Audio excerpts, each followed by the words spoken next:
50 for Richmond, find a little lead up. He sees something that he likes. He goes in the direction of Nankervis. Taranto blazes away and it lands in the second row.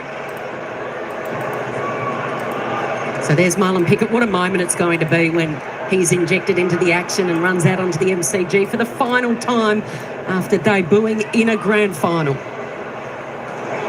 Kick towards the wing. There's Davies. He's got some opportunity late in this season. Gets it back and then clever little kick over the top. Now Long wants to get it moving. Again, King had got some separation from Bolter, who this time was able to get back and close the gap and get it out of bounds. It's going to be an interesting battle with that today, Noah Bolter and Ben King. The leg rope is what could be, what plays into Noah Bolter's strengths, his ability to try and influence up the ground, but it also can be his demise as well. If it gets too big, Ben King will get out the back. We've already seen it once today. So he has spent almost 50-50 the year, Jack, as a forward and a defender. Noah Bolter, what do you prefer to see him play? Down back. Going to look at him today, as you said, on King. That was quick. 7% in the ruck as well for Noah Bolter this year. No, I think just out of the fact that Tom Lynch hasn't played this year, necessity's been they've had to play him up forward, but for mine, he needs to play behind the ball and use his man as his starting point every single time. Ralph Smith dashes away and then delivers down the wing. Doing it really well here for the Tigers is Bauer, the young gun, and into Bolton. Shea Bolton on the end of that passage of play after Bauer bolted away down the wing. Yeah, it was a critical contest there on that half-forward line. Jacob Bauer was able to, along with Camden McIntosh, win a 2v3, and this sort of steadiness is something the Tigers have lacked early on in this game, just to have some poise across that half-forward line. Was able to find Shea Bolton, who'd worked hard forward. Some speculation about his future as well. Shea Bolton. He can do it in the sky, he can set up goals, and he can kick them as well, but not on this occasion. Hanging it out to the left.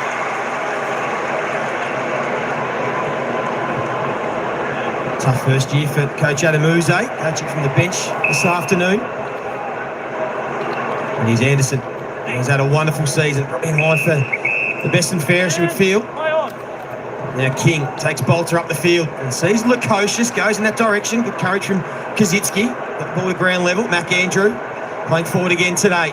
Humphrey just trying to toe poke one on the left boot, but turned over by Vlosten, who's done that all season long.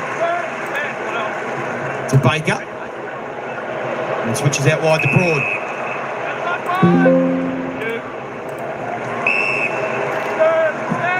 Ralph Smith can bring it back into Vlostone. He ignores that. Chips it back to Broad. They're getting some luxuries here. There's a lot of space out there for the Tigers to drop into these little holes and take uncontested marks and slowly walk and work the ball down the field. They did that in their best win this year against Sydney, their ability to chip it around and keep the ball away from the Swans. Taranto, Collins playing in front of McIntosh, and that's easy pickings for Sam Collins. Another brilliant year for him when you consider the All-Australian team. Now, Sam Taylor and Alex Pearce started brilliantly as the key backs, but have both been injured. Have to be in the mix with Harris Andrews and Waitering. There's Connor Butterick. He's been able to get some footy in. We know that those two ACL injuries, another one next season, you'd feel can really spike with a strong pre-season. You touched on Adamuze before. It's incredibly difficult to replace the man. Well, Damien Harwood was the man for a long period of time.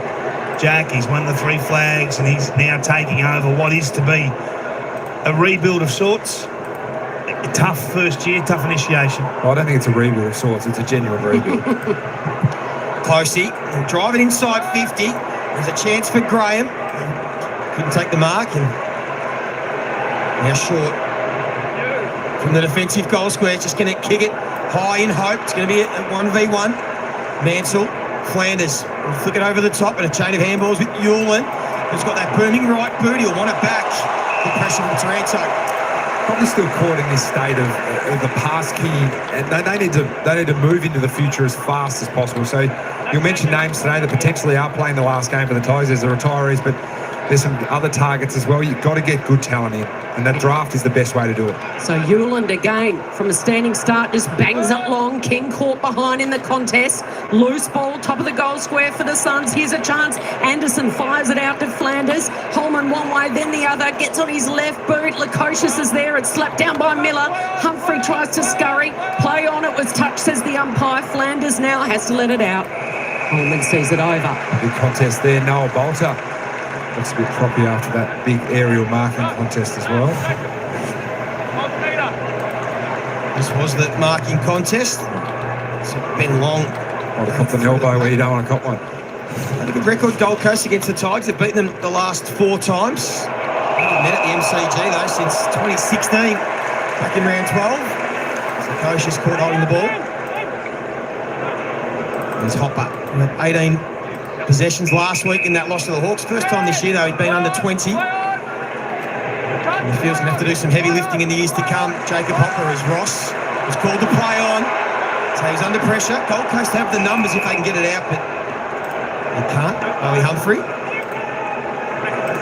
Another one, David King. Humphrey will be looking for a big off-season, one that probably hasn't really spiked as they would have hoped this year. They started the season trying to play him in that Dustin Martin role. It hasn't worked. He just wants this year to be over in a lot of ways, Bailey.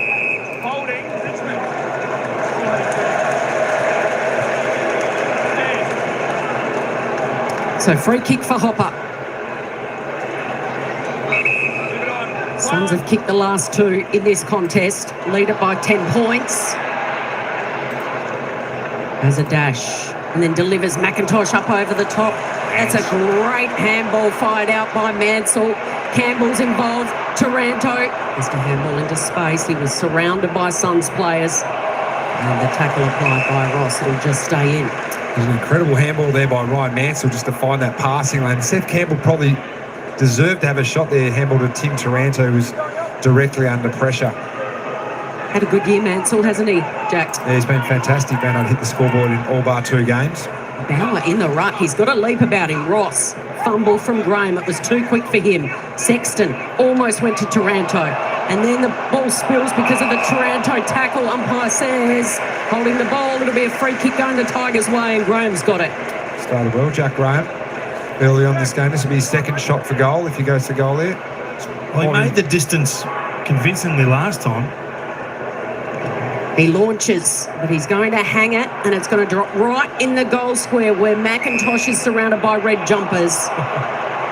Free kick going to Collins. Seen plenty of the ball already, the big key full-back. Had a terrific season. The last couple of weeks he's had a few goals kicked on him. Sam Collins. Probably more of a favourable matchup today on Camden McIntosh, playing as a bit of a makeshift forward. Jack, we haven't really seen him in previous years, Camden, but he's done that a few times. I think that's probably been the issues, and there you can see Dustin Martin is in the house next to Tom Lynch there as well. I think he might have been overseas about 3 days ago. I started worrying where he was going to turn up. But good to have him here. I don't think he would have been the only nervous one, Jack. I'm not a fan. Will leave their seats until post-game, when the boys that are retiring will do their lap of honour. There's a good kick from short into the corridor. And now it opens up for Rioli. That's an absolute floater. Made it hard for Baker. And he's got powerful company this afternoon. Graham has started really well. Here is Mansell, who we spoke about, had a terrific season, and that is a wonderful finish.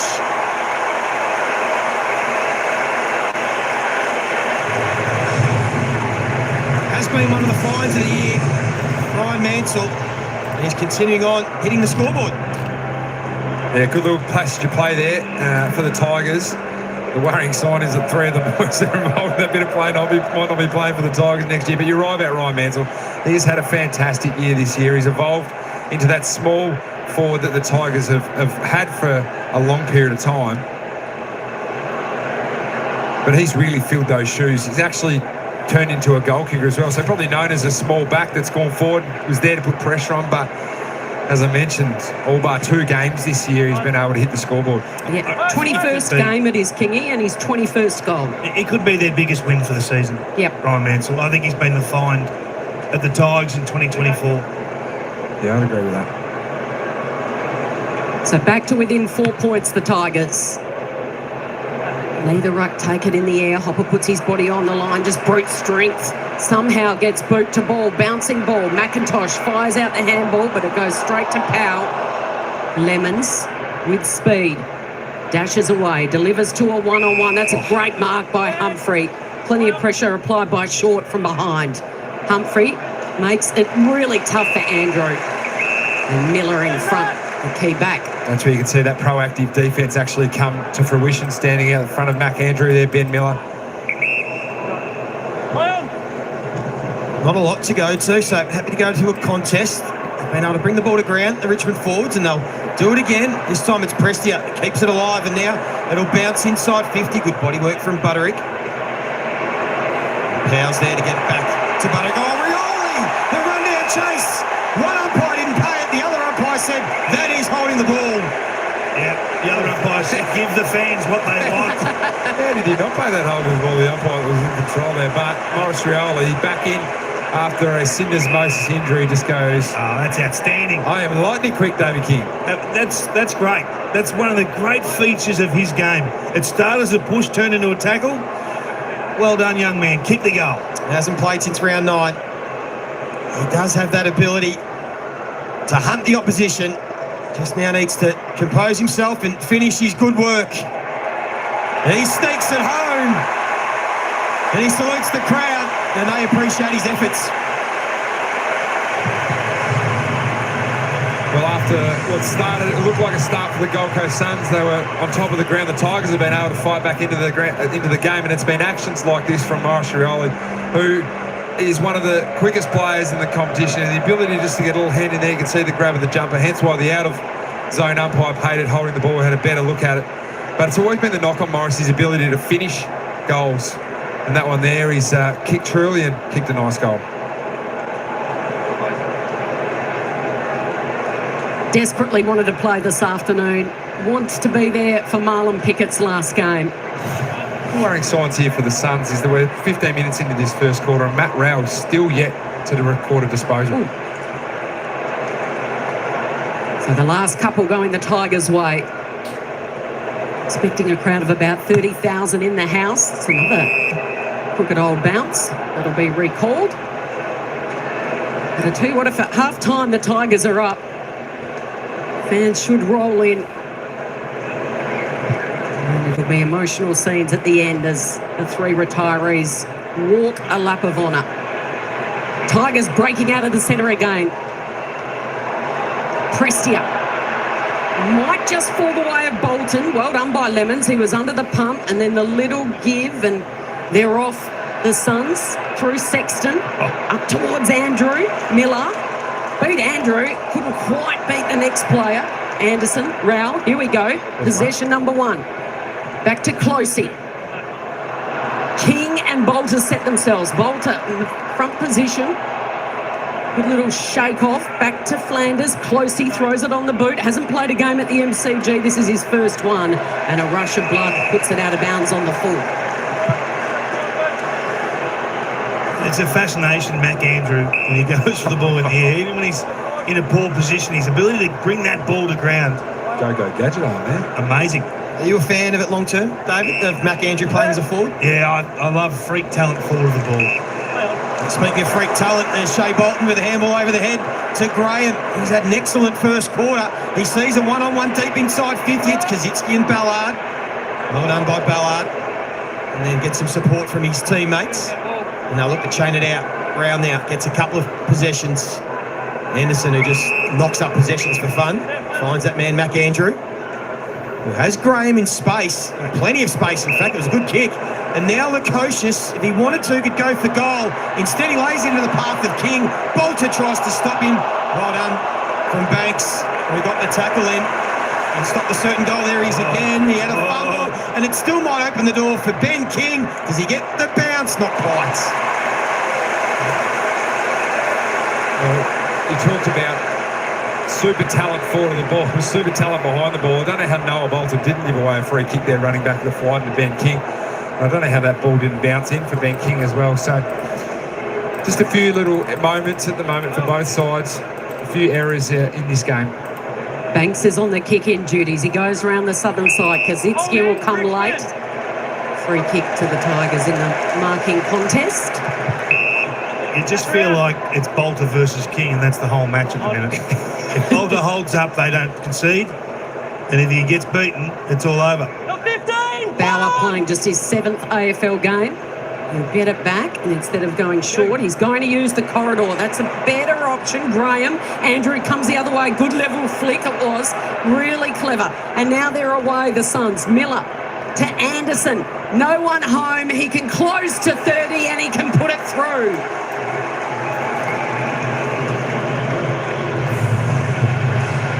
That's a classy finish. This guy has potential to be a top 5 player in our competition. He's on the edges. Probably most consider him in the top 25 or so, but what he can do in a game of football just separates the match. His maximum damage. He's had a good year, and a great year this year, and they need him to go next level this off-season and beyond if the Suns are to become the team we all hope. This game, one build-off turnover at the moment. Both sides have kicked 3 goals from turnovers, only the 1 goal coming from stoppage so far, and it's off the defence, but also some skill errors as well at the moment for both sides. But Noah Anderson was able to cry on that turnover. And that was a good finish as well from 45 on the run. 13th goal for the season, averaging 29 disposals, almost 6 clearances and 6 score involvements, but he has certainly been better at home this year than he has on the road. He'll look to finish strong. There he is again. The handball though only as far as Nankervis, and now Taranto tumbles one inside 50. How looked like he was held in that contest. Umpire didn't blow the whistle. Well, I think it was Mansell, was it, that Powell grabbed onto the top of the goal square there. The umpire was all over it and didn't pay it. Might have been Campbell. So the clearance numbers, Richmond getting on top in that facet. So Witts wants to clear the space only as far as Campbell. He'll kick it again to a one-on-one. Well done, Ewlands. Just watching that matchup with Matty Rowley, you mentioned he's only had the 2 handballs to this point, so not a big influence. But it looks like Presti is his direct matchup, who's only had 2 disposals as well. So a bit of a 0-all draw to start this game. Anderson was looking wide for Weller. Rowell and Presti are both very good at the contested stoppage game, and there hasn't been many of those, Joey, today so far. It's been a pretty free-flowing game for both sides.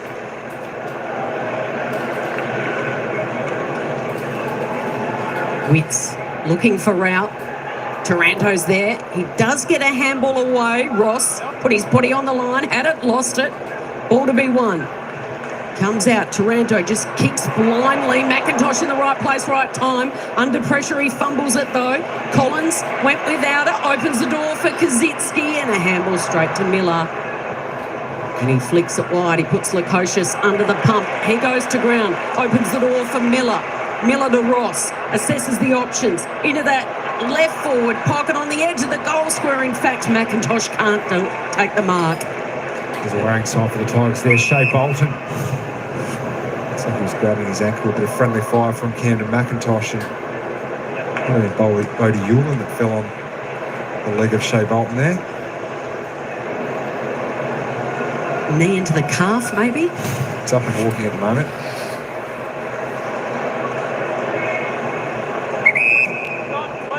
I did stop play for a moment to allow Shea Bolton, but he's going to stay out there. So the play will continue now towards Bolter and McAndrew.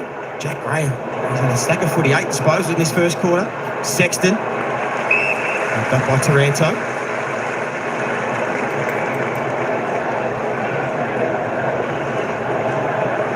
So clearance numbers, Tigers been able to play a fair bit of this game in their front half off the back of those clearance numbers, but now Rowell starting to get busy. The kick on the left, though, was a little wobbler. Miller had a fumble, lost possession. So opens the door here for the Suns. Took Miller. Holman trying to be creative. It didn't work out. And another fumble. So a bit sloppy from both teams here at the moment. Graham. He's clean. And now Banks just tumbles one. That's a good pick up from Presti at his shoelaces. A little scrappy 30 seconds of footy here. It's always strange, these final games of the season when there's nothing to play for teams, Jack, isn't it? And sometimes you can get a bit sloppy like this. Yeah, look, turnover happening into turnover as well. So the side that can actually be clean in terms of picking the ball up off the ground, but at the moment it's been poor handballing for both teams. They've been missing handballs and giving themselves, they've got great opportunities but haven't been able to break through and make the most of them. Couple of lead changes to start this contest. Suns by 4, Taranto.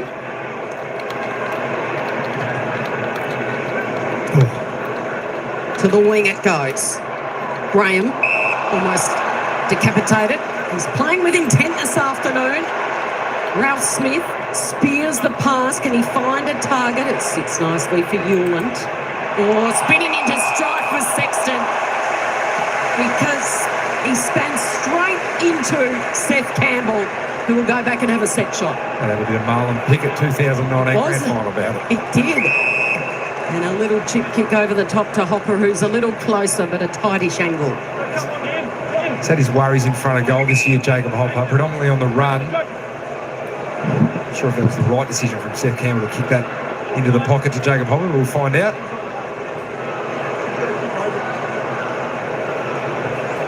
So to put the Tigers in front as the seconds tick down to quarter time, this would give them a real energy burst. He's had knee and then hamstring injuries this year, playing just his 12th game for the season. And it slows off the side of the boot and fades late for a minor score. So the Gold Coast Suns are going to take a 3-point lead into the first change here at the MCG. It's 4-1-25, Richmond 3-4-22. We're going to find out the next 3 quarters which teams checked out early and who wants to go out on a winning note.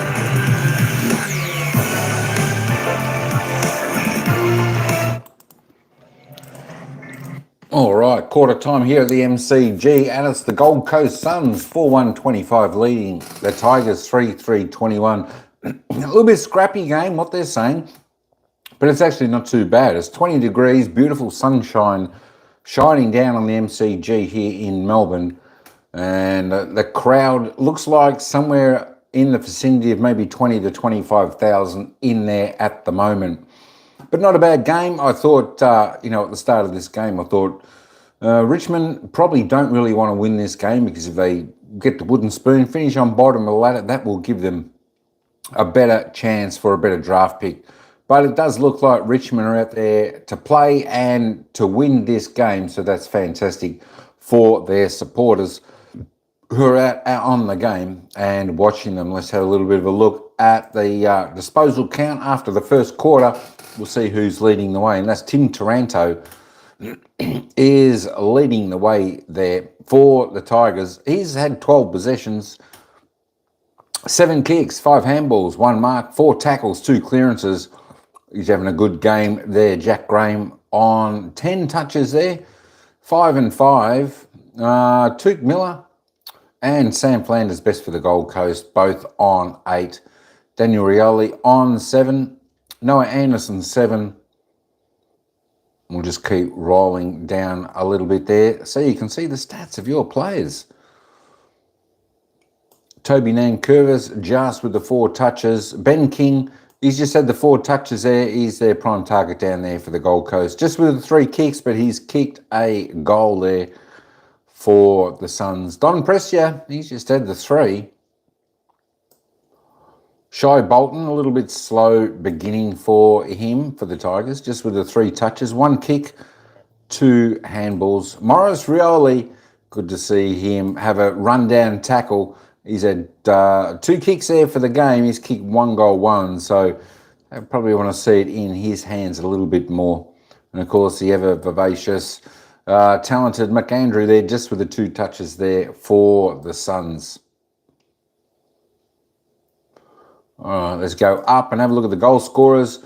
Of course, there's only been a handful of goals in the first quarter, and that's Jared Witts, Ben King, Sam Flanders, Noah Anderson are the goal scorers there for the Gold Coast.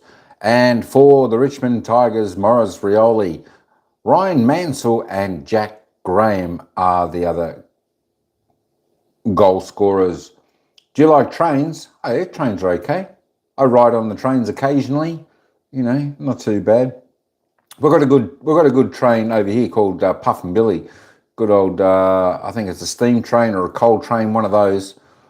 Out Belgrave way, that's really good to get on. I must go on that one day, but I think the cost to go on the old Puff and Billy's, it's a little bit expensive. Tim Taranto in the fantasy points leads away 48. That was a good opening. Points count for him with 47 points. Jack Graham 38. Sam Flanders 35. Let's have a little bit of a look at the team stats now. And of course, pretty even game. 100 to 94. The Tigers by 6 in the disposal count there. Kicking the ball a little bit more often. 12 up there. The Suns doing a little bit more handball. 6 up there. Inside 50s, they both had plenty of inside 50s so far. 12 for the Tigers for their 5 scoring shots.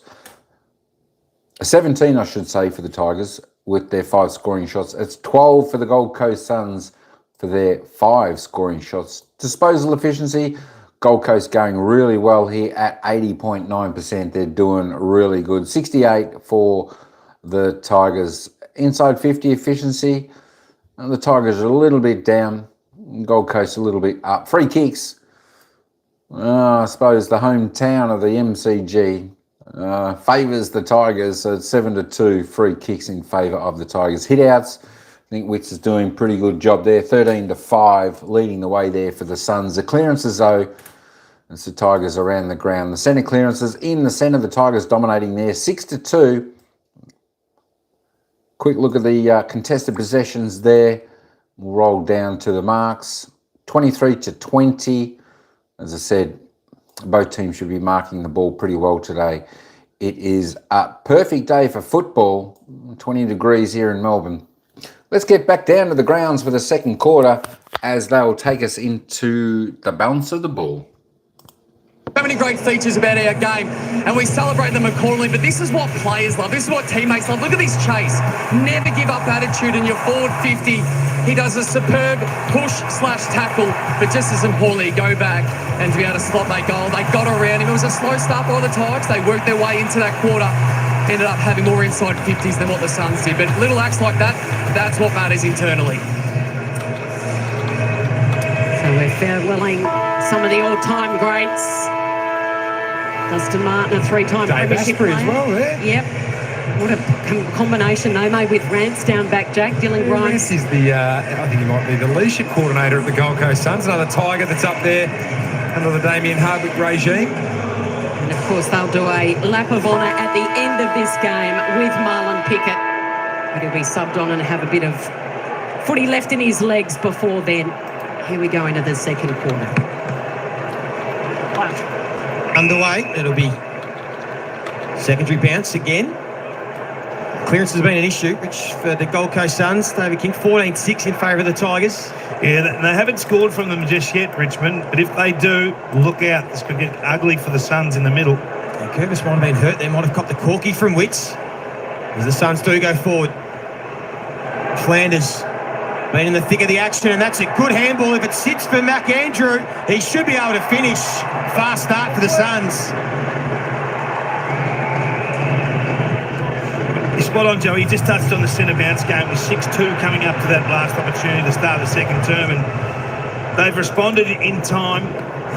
You see Nan Curvis in the middle. The big man wore a knee right in the rib cage. That's why you hate to be a ruckman. No one wants to play ruck. Even ruckmen don't want to play ruck. No thanks. No thanks. But this is a good bit of play here. The forward handball from Flanders. He just sees Andrew get forward. Team first. Well played.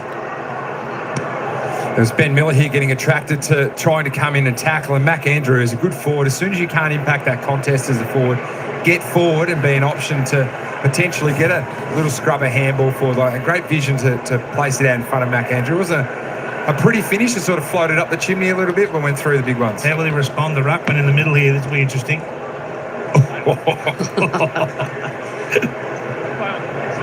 So the Tigers through Hopper. Prestia caught. I can remember 2017 grand final when Toby had a goal kick against him, and Sam Jacobs, I think, came out and gave the greatest knee of all time in the centre bounce. And that had very similar qualities of it there, Kingy. I was worried for Witzy for a moment there. Well, Witzy just went up to him afterwards and pointed at him and said, I know exactly what you were trying to do back to me there. Tried to get me. Prestia goes straight through the corridor. Bolton with the leap. He flicked by Campbell out towards Bolton. He's surrounded by Suns players. Pickett runs into a brick wall, and that brick wall was Weller. It's on between the ruckman. It's 10.5 forward here. Good Nank just putting the chest into Witzy. coming from the field. So Witts tries to just get the ball moving forward. And the Suns will try and run in a wave. Sexton. Let's get some territory. Broad attacked it. Couldn't take it cleanly. Opens the door for Long. He's been a really important player as a forward for the Suns this year. Mac Andrew. Have to be careful because Big Bolter was coming the other way. That's Noah Bolter at his best there. Sorry, he had Ben King covered. You see the rucks. No love lost here between. I know what you were doing. I know what you're up to there. And Jared Witts. But Noah Bolter just coming off Ben King at the perfect time. They're using him as the starting point to impact the contest in front. There go the big boys again. Witts tries to lay a path for Rao, but Van Curvis, as he does so often, just did enough to lay the tackle. And now Mac Andrew. Clever.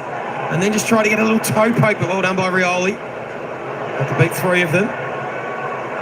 Umpire's going to let them play momentarily.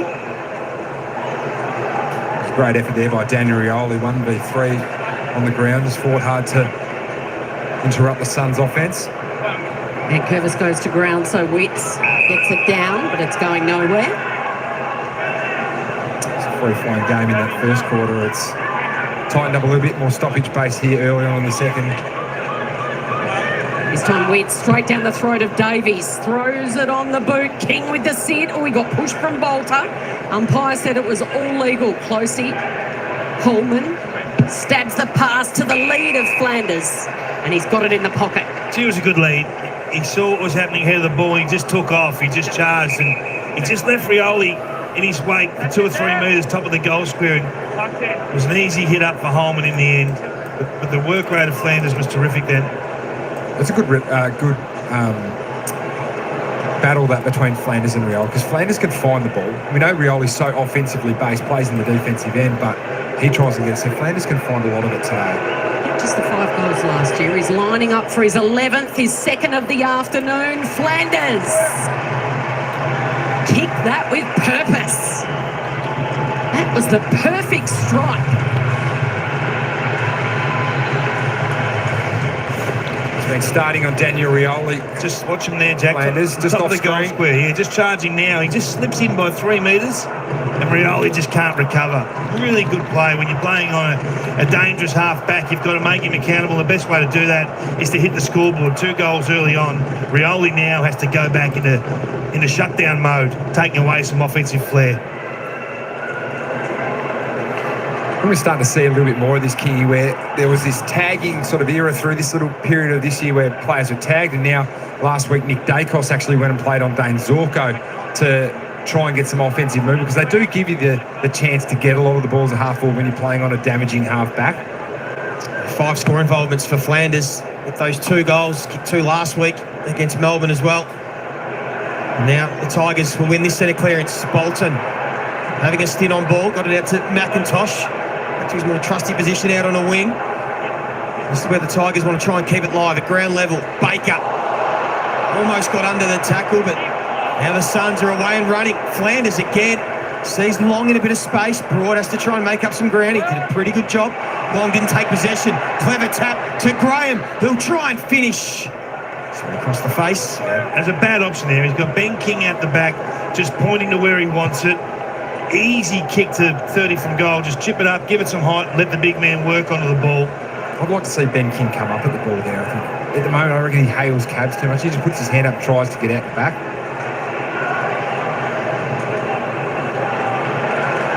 Short puts it out in front of McIntosh, who's got an absolute paddock. He's streaming down that southern wing. A bounce, and then kicks. A bullet. An absolute lands on the chest of Bolton. This is where I think the discussion will go, Jack. We'll have the Ben King discussion in a moment. The most dangerous space now for any forward is in behind, because the defender can't make any front-on contact. So this kick, if it's got any elevation or penetration, the defender is rendered useless almost immediately. Yeah, it's the ability to get from that back position to the front, or still, as you say, sort of alluding to, King, sort of holding that back space and then falling into the ball. Shea Bolton was able to come through, nearly pull the chair out on his opponent to come and mark that one. End-to-end staff in the blink of an eye. Bolton to add the finishing touches. He squeezes it home, and they peg one back.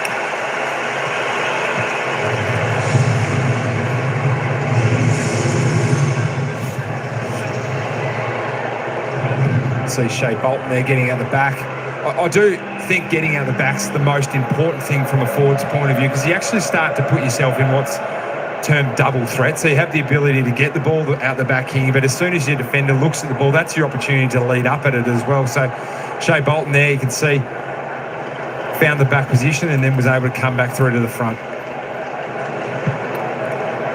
The point on Ben King is that I see Ben King a lot sort of put his hand up and want to get, sometimes that's the easy ball out the back, and that might be the best thing for him at that point in time, but also the Gold Coast Suns genuinely have a half forward coming behind him as well, so he has to lead up and come at the ball to create that space for someone else too. Shea Bolton, goal number 34 for the season. 43 in 2022. And again, Richmond win another centre clearance, and they'll go inside 50 again, this time Baker. The kick was along the ground looking for Mansell. The umpire's call, smothered.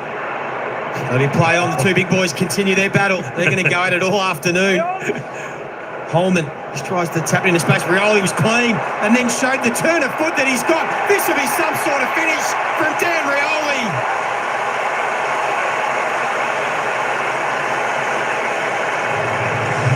What a player.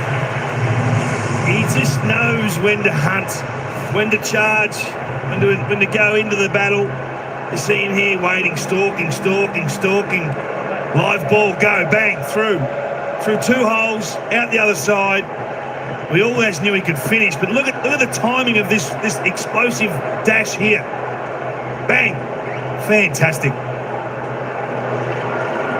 Just fires one back to Sam Flanders to go, well, you can go up the ground, because Flanders was involved in that initial play with Toby Nankervis where the tackle was placed, is that Rioli will sit himself back pretty much like a quarterback, and when he sees that king, he just hits the gas and goes at 100 miles an hour. The clean pickup there was a leap by Daniel Rioli. Could have fumbled that and would have lost his opportunity for a shot on goal. So they fire back with 2 quick ones. Umpire contact. Yes. Had a couple of these over the last 2 weeks.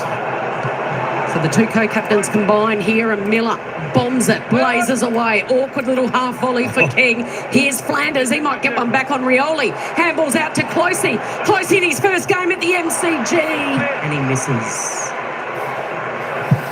And he knows it too. An opportunity goes. I've never looked forward to centre bounce ruck hit-outs as much as I am right now. It will be a battle all day, because I'm telling you right now, Toby Nankervis has got white line fever. And I reckon Jared Witts is pretty similar. It's on. Close. He's had a couple of looks at it now in this first quarter and a half. Had a terrific debut season. Another great find from Damien Hardwick as Bauer had some separation on Collins. And then Shanks the kick, looking for Baker. Just give us a little apology. It's an offensive kick, that one, kicking it short to the boundary. I'd like to see the Tigers try and create something more through the middle. That's when they've looked dangerous this afternoon, trying to exploit the Suns through the middle of the ground. 2 flags for Liam Baker, runner-up in the best and fairest in 2021. And there he is involved. Flanders, that's what he loves, the combative style, his route. He wants to come into the corridor. It's a great option on the left. And now Anderson just wants to slow it down, although he sees McAndrew in space. In too much space. He takes the mark just inside 50. And that's the huge challenge for Nankervis. So Witts comes from the ground, on comes Andrew in the complete opposite style of ruckman. And as soon as the Suns won that, Andrew was sprinting forward and Nankervis couldn't go with him. Didn't kick a goal last week against the D's, McAndrew, but had the 4 straight against the Bombers and kicked 3 straight against West Coast. He's enjoyed his move in the forward line. Already got 1 this afternoon. He struck it well. Just fades. I think he'll start forward next year, Joey. I think the Suns will look back on this positional move and say, why didn't we look at it earlier in 2024? About round 6 to 8, just have a look. I think he had 2 opportunities as a forward at the start of the year, and that was pretty much it. Shelved for 15 weeks. Short to Ross. Gets around Ben King. Has a bounce. Great to see him back from injury. And then drives it long. McIntosh forced to flick it down. Buttery. There's a bit of a Dusty-esque. But don't argue. Bolter tried the spoil. King wasn't paid the mark. He thought he should have been. The ball up on the outer side. Can that work, King? Ben King Mac Andrew and Jed Walter, you know who Jed Walter was before. Does one of them have to flip back? Is it King who's been touted as a centre half back? Well, I think you've got to give the young fella time to find his feet and then just assess in 12 to 18 months' time, I think. And Walter's just a work in progress, isn't he? I mean, right now, the best they've looked forward of the ball is Mac Andrew and Ben King. Agreed. And then he plays second ruck, Mac Andrew. That's why Lukosius has found it hard to find a spot down there, Jack. He hasn't necessarily won his own ball like these other guys have. And here's Andrew having a sit in the ruck. Kazitsky playing second ruck for the Tigers. Real with strength. And the forward handball, Miller looking for runners. Anderson getting busy. Inside 50, Humphrey got in. Well, that was touched. So play on. Flanders has been dominant so far in this game. Flushes the post. Well, that is the perfect play for the Gold Coast Suns right there, going through their key playmakers. Rao wins it in tight and tough to Miller, explode to Anderson on the outside. Gee, it's good to watch. 15 disposals for Sam Flanders, the most he's had so far. Kicked a couple of goals as well as they work their way out of the defence, the Tigers. Where do they go here for another foray forward? Rioli. Just trying to slice them to pieces with these short, sharp kicks. Working the angles, Taranto. The little give. And it's off to Banks. Delivery couldn't quite get there right down at his bootlaces. It spills the way of Rao. He's tackled somehow, gets it off to Holman. They might erupt here again. It's Graham to Miller. Play on advantage. Route the back is long and he's got it.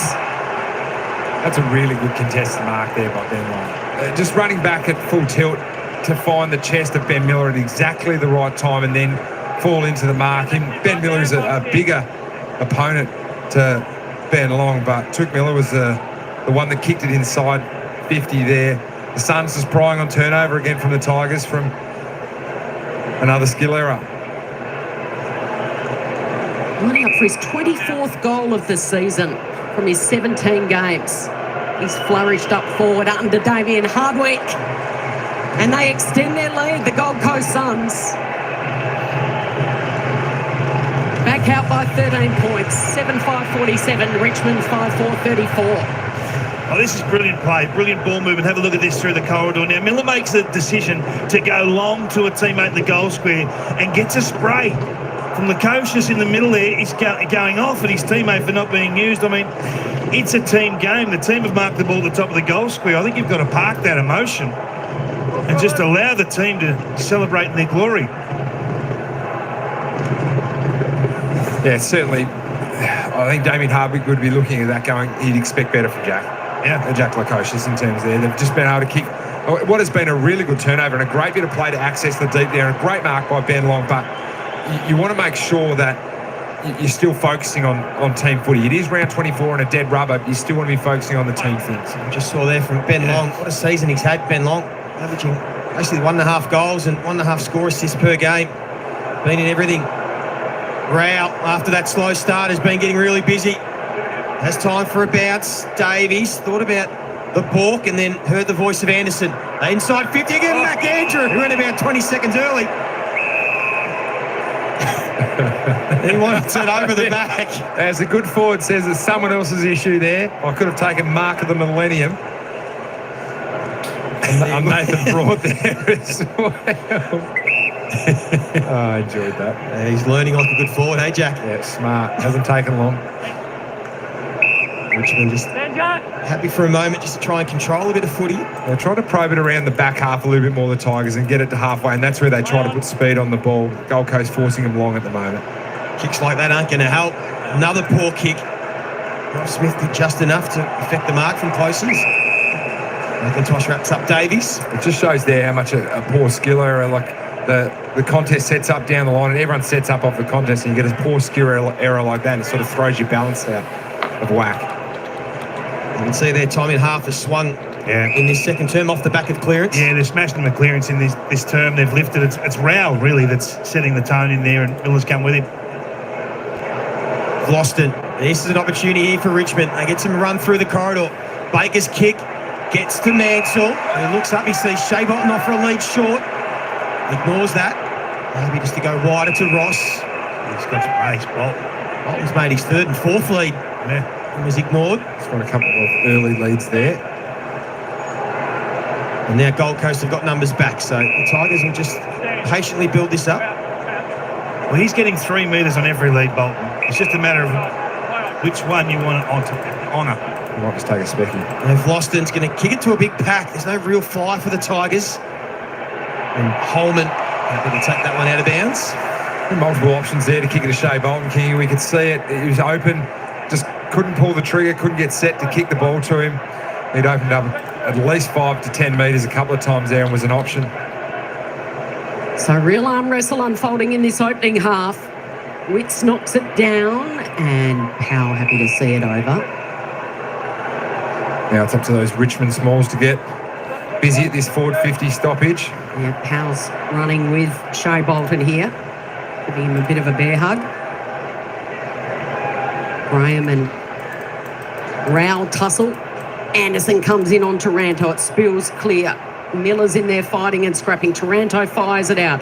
It goes straight to Closey. He's forced to bomb it as far as he can. Bolter, zigs, look away, handball was good. The kick was smothered, even better by Holman. This is good hustle here. King with the hands, off to Holman. He's not known for his speed, but he dances along the MCG with a couple of bounces. The all-important kick to Andrew, 1-2, couldn't quite get there. Good flick down by Miller. Vlostone, beautiful vision, can open it up to Ralph Smith, defensive side of the broadcast wing. They defended that well, the Tigers. They're under pressure. And 7 scoring shots to 2 in favour of Gold Coast in this second term. And there's a free kick down the field. Yeah, And by saying it's Gold Coast free kick, so it shouldn't be where the play was. Straight out the back. And Lukosius, he was the first one to put the head down. The kick from Mac Andrew was absolutely superb. Couldn't have placed it any better for Lukosius. It's a big free kick.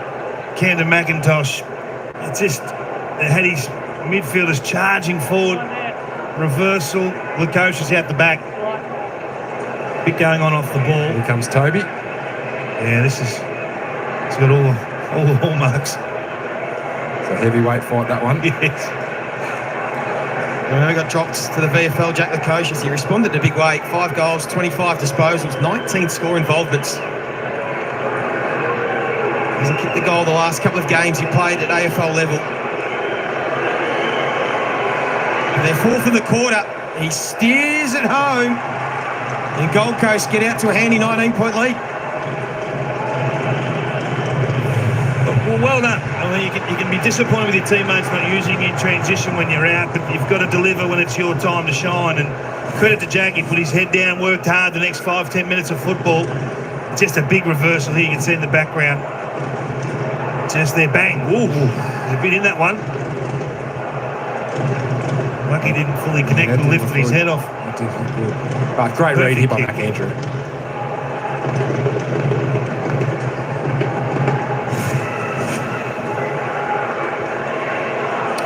$20 handball received so far for the Gold Coast Suns in this quarter, and only 5 marks, so they are playing fast football, trying to expose the Tigers out the back. Now, that one was from turnover and from umpire decision, but just looking to get it and go.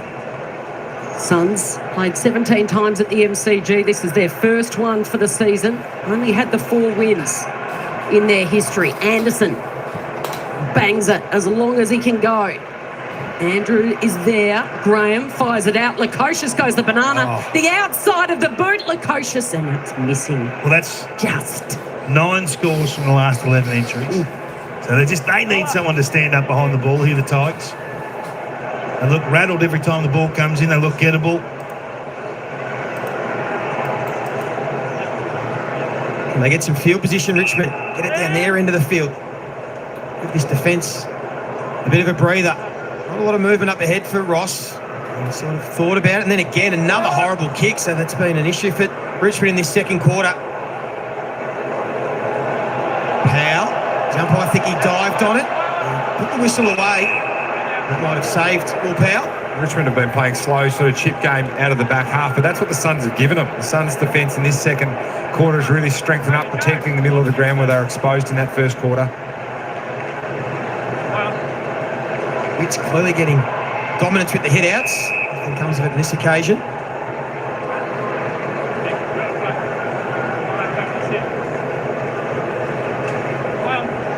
Tries to slap this one to the outside. Rao again with strength, and again gives it to his mate in Anderson. Another deep ball inside 50. Lukosius starting to get busy.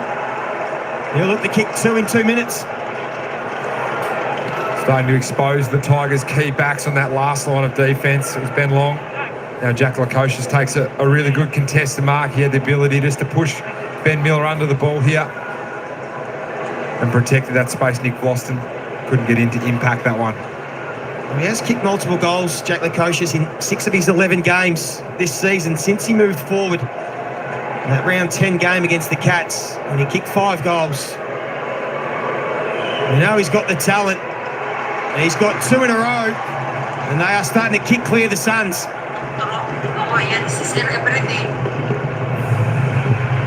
Well, you just see when Matt Rowell imposes himself on a game of football what it can do. I mean, they've won 10 clearances for the quarter, but it's the manner in which they're winning them. The sheer brutality of Rowell, they can't clamp at the moment. He's too tough a hopper. And his ability to strip his way out of the tackle, get it to his key playmaker, and that's why they've scored 6 times from those 10 clearances. That's a phenomenal scoring rate, because that's exactly how you draw it up. Rowell to Anderson. Tackle breakers rule the world, Jack.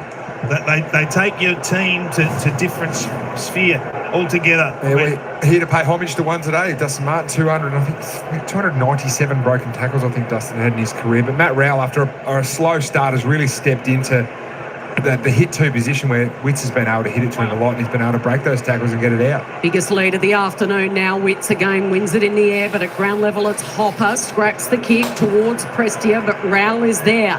Oh. Look out. Here comes Morris Rioli. We've already seen one in the first quarter. Now a big hit on Davies. Forstone goes in hard.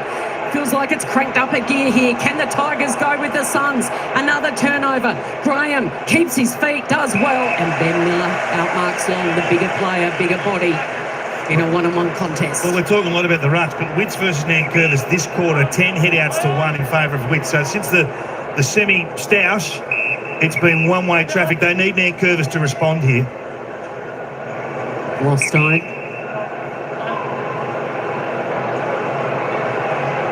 Little indecisive, and then brings it round near the interchange gates where Ralph Smith's got plenty of space. Prestia. Dan Rioli. Hard running. Baker. Taranto, rather. Tigers fans getting a little antsy.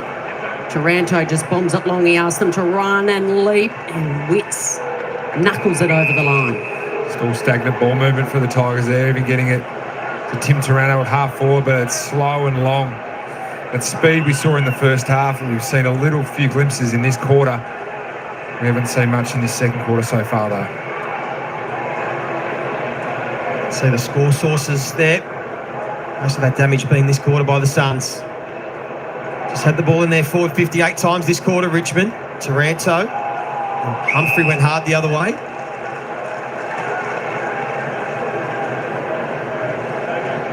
There is the great man. We will do a lap of honour post-game. One last time around the MCG where he made his name. What has he been doing, Jack? Dustin in his time off. A lot of golf. A lot of golf. Yeah. He's down to scratch from what I'm hearing. No, I made that up. 18 handicap for the fans out there that want to know. Generous 18 handicapper too. I reckon just keep going with scratch. Sounds good. He might get there one day if he keeps playing at the rate he is. Richmond win this clearance. Nankervis trying to step around closely. Taranto. Good pressure again from the Suns. And they win the ball back. Witts be sharp with the handball. It was clever. And Davies' kick over the top's a good one for Closey.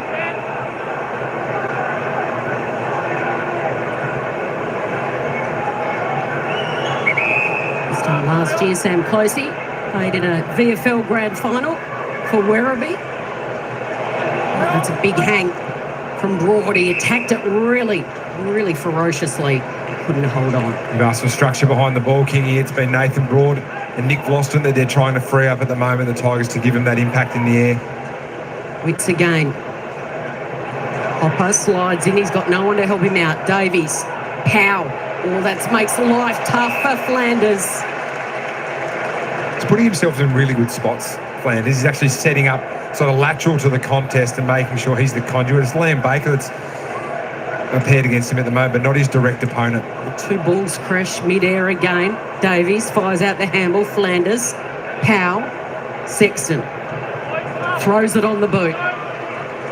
Lukosius is there. He's kicked the last couple for the Suns. The umpire says it's a free kick going the way of the Tigers. In that 2-on-2 contest, Flostone.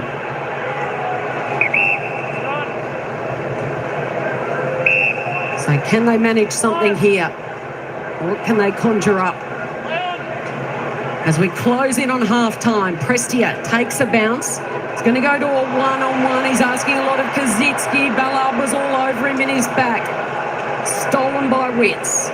Ballard's handball, a little fumbly. Might come off. Sexton, can he break the tackle? He gets up from Rioli's tackle. Powell, over the top. Here's a chance as they go forward through Rao. Right on the 50. An uncontested mark by Graham, the youngster.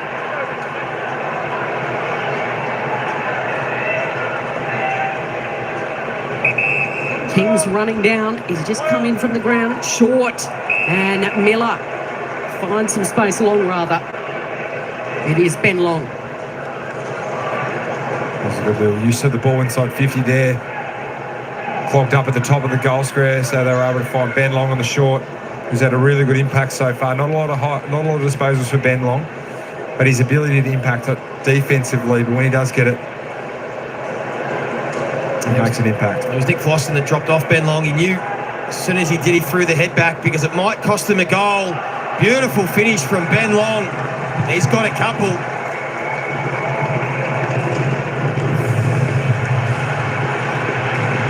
It's been all Suns in this second quarter, Joey. 6 goals, 5 to 2 straight. 11 scoring shots from 15 entries. It's been a bit too easy. It's been the thing that the Suns have struggled with this year. They've been very high in inside 50s, but their cohesion going forward. Today, obviously, a bit of a dead rubber. It's probably allowed them a little bit more freedom and a little bit more space with the way they've been using the ball inside 50, but they've still had some contested possessions forward of the ball, some contested marks which have given them some good shots, and you can see there 8 of the last 10 scoring shots in favour of the Suns, and that's the dominance they've had, especially at the back part of this quarter. Yeah, Damien Harvick will be pleased with how they are using the football going inside 50, the Suns. And Richmond just try and respond and just get something late going into half-time, just to give them a little bit of momentum and confidence. Hopper always loves that step, but he couldn't break the Butterick tackle on that occasion.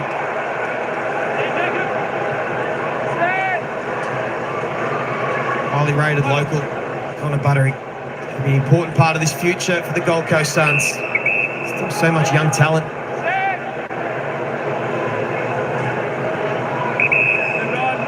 There's Lemons, game number 148 for him this afternoon. Kick towards McAndrew. 3 Tigers fly. And Curvis just took some territory. Again, only as far as Butterick. It's been Rao that's led the way this quarter. 9 disposals, 3 clearances. 6 of those 9 disposals have led to scores. Flanders and Noah Anderson busy as well. Prestia racking up 9 touches in this second term. One last chance here for the Suns. If they can win possession, if they don't, it'll be the Tigers through Rioli. They had one of the highlights of the first half for Richmond with that rundown tackle. And time will beat them here. And what will be the end of an era for Richmond this afternoon? They trailed by 5 points at quarter time, but a big second turn by the Suns sees them lead comfortably. They're at to 32 points. We'll be back right after this. David King, Kelly Underwood, and Jack Rewell will talk you through the first half. But it's the Suns by 32.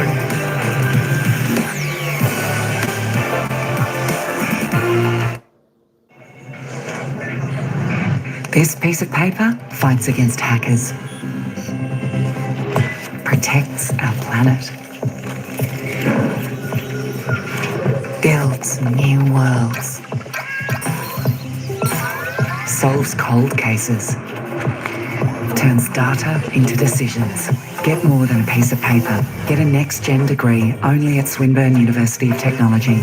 Swinburne, next gen now. Host Plus delivers strong performance over the long term with top returns over 20 years. A top-performing super fund over the long term? That's a plus. All right, we're here. It's half time at the MCG, and it's the Gold Coast Suns doing it well. 10-6-66 to the Tigers, 5-4-34. The Tigers actually aren't playing too bad. I think they're giving it a good shot. Geelong going to win by 100. Just about, it's 34-minute mark over there. And it's Geelong 26-12, 168. Lead the Eagles 11-9-75. I tell you what, 93 points. What a big margin. That was the same with the Hawthorn game today and the Geelong game. Both massive victories today for both sides, so they're doing well. Just search up National Railway Museum Red Hahn. I certainly will do that. I'll certainly do that after. No worries about that. All right, let's go and have a little bit of a look at some of the player stats up until half time. And of course, Tim Taranto is leading the way with 19. 9 kicks, 10 handballs, 3 marks, 6 tackles, 2 clearances, going well. Sam Flanders, best for the Gold Coast Suns, of course, with 17. 6-11, 2 marks, 4 tackles, 2 clearances, going well. Let's keep going down a little bit. Don Prescia on 12. Jacob Hopper on 13. Jack Graham, 12. Pretty sure there was a couple retirements from the Richmond Tigers. I just can't remember who they were. Nick Gloston on 11 there for the Tigers. Sam Closey on 10. Will Powell on 9. Nick Holman on 9 there for the Suns. Who else have we got down there? Shai Bolton, he's having a quiet game. I think Shai Bolton was going to be traded, wasn't he? I can't remember whether he was going to West Coast or Freo, one of those. I think he was one of the players, and I think there was a couple going to retire. I'm not sure if that states that on the lineup or not. I'll just have to have a little bit of a look. But that's the stats. That is the stats, folks, for your favourite player there. Let me just scroll back up a little bit slower. Stop it so you can just try to find your player. And then we'll have a look. Actually, I didn't get to show the lineups of these two teams because it had started as I came live for this game. Let's just have a quick look at the lineups. The Tigers, the lineup. Oh, I think it's Marlon Pickett who's retiring. I think that's who it is for the Tigers. So Baker, Pickett and Rioli came in. Blight, Trezise and Coulthard went out. Marlon Pickett was the sub. Sexton, Lukosius were the ins for the Gold Coast Suns. David Swallow and, of course, Jed Walter were the outs. Jake Rogers, the sub. Hugo Ralsmith, his milestone game for the Tigers there on 50 games. All right, let's get back over here to the team stats. Actually, we might take it back to the commentators just for now as they're having a little bit of a chat and they're back on. We'll see what they have to say. Soaking up the sun rays and this emotion charge contest, but they've got their work cut out for them, the Tigers in the rooms at the moment. It is half time and they trail by 32 points after the Gold Coast Suns kicked the last 4 goals in that contest. They really went to work in that second term. David King and Jack Revolt. One of the fascinating duels has been Sam Flanders, arguably the best player for the Suns, going head-to-head with Dan Rioli. Yeah, I think it'll be the talk at half-time, Jack, from Adam Muse's campers. Can they continue with this matchup? Because Flanders has run riot. 16 disposals. Just sitting there, top of the goal square. He's locked in on him, but he's thinking, how do I get a possession here? The mindset of the aggressive half-back gives a metre or two, and that's all it took. But then you go to the other end of the ground and just have a look at this.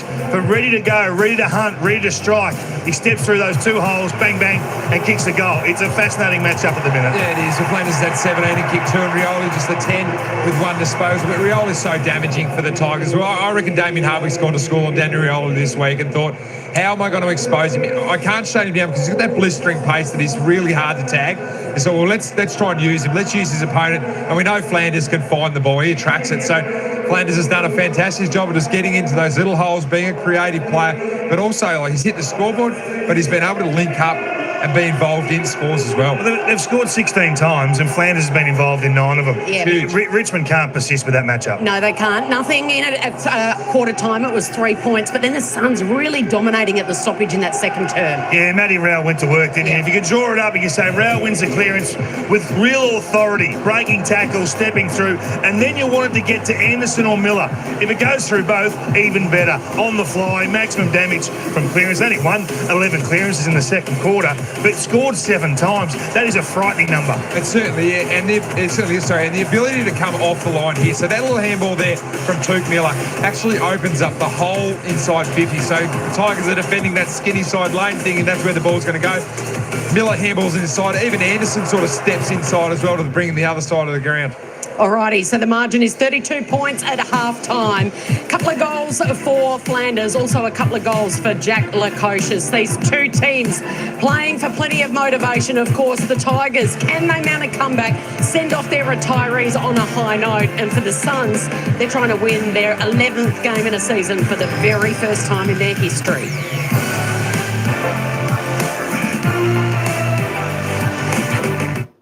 How do icons stay relevant?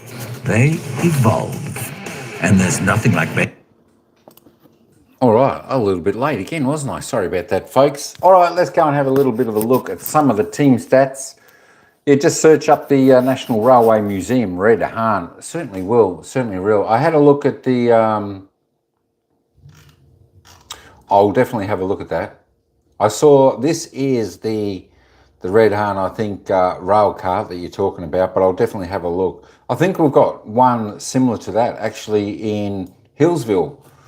So I think you can occasionally go for a little bit of a ride. Yeah, I'll check that out. I'll check that out in a minute. Just give me a moment. Just give me a moment. We'll just have a look at these stats and then I'll quickly look it up. Disposals, there we go, 174 apiece. Can't get much more even than that. Inside 50s, again, even 26, 27. Efficiency, not too bad for both teams there. The Suns a little bit higher, especially inside 50 at 63%. Tigers need to lift a little bit there. Free kicks, levelling out a little bit now, 10-6. 4 in front of the Tigers. The hit-outs, though, Gold Coast Suns absolutely dominating that area of the game, 35-7. That's well under Richmond's average. Richmond normally have around about 39 and a half hit-outs a game. They've only had 7. Wow-wee. Clearances, though, the Tigers doing it well even through those hit-outs, and the centre clearances on top there, the Tigers as well. Stoppage clearances, 11 apiece. Contested possessions, uncontested possessions, all pretty well similar. Turnovers, only 6 the difference. So actually they're both not doing too bad. But, I think this isn't a really high-pressured type of game. And, of course, the weather is fantastic out there. As I said, it's about 20 degrees, sun shining. It's a beautiful day in Melbourne. The marks, 49-32, Tigers lead there. Marks inside 50, though, however, the Gold Coast Suns finding their targets, finding that little bit of open space. The ball coming in a little bit better there for the Suns. Contested marks, 4 apiece. Defensive tackles, there we go, 36-34, both pretty similar. Doing a good job, both tackles on and inside the 50 tackles for both teams. All right, let me just scroll this back up. We've only got 9 minutes to go until the start of this quarter. While I'm doing that, I will have a look. National Railway Museum. National Railway Museum.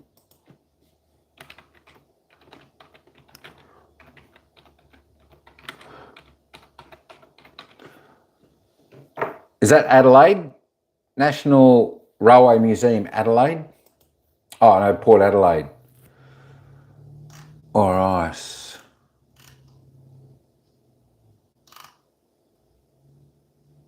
Let me just put a little bit of this KO music on.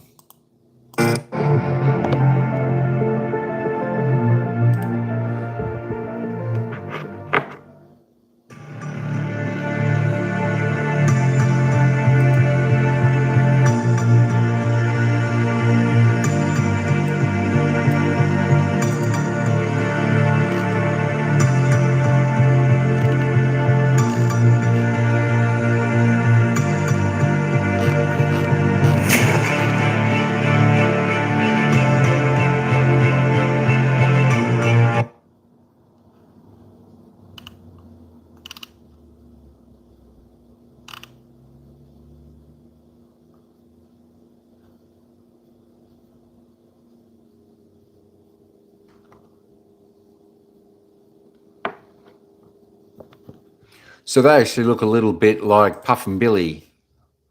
That one looks a little bit like Puff and Billy. $17 tickets. This is the most important decision for the football club to make for the next dynasty and the next challenge at a Premiership Cup. I think the club would love to keep all of the players, but if they're expressing wants to go somewhere else, then facilitate it and get what they're worth back and start again. They need to get into the draft and get some young talent. Get it in a cluster, get it before Tasmania come in. They have to somehow stock up on these early picks. And that's why there's so much chat about Shea Bolton and Baker and Rioli. I think they've got no choice, really. Now's the time. What's the point of waiting? I mean, are they going to really make a premiership difference to this list? I just think you've got to get aggressive now.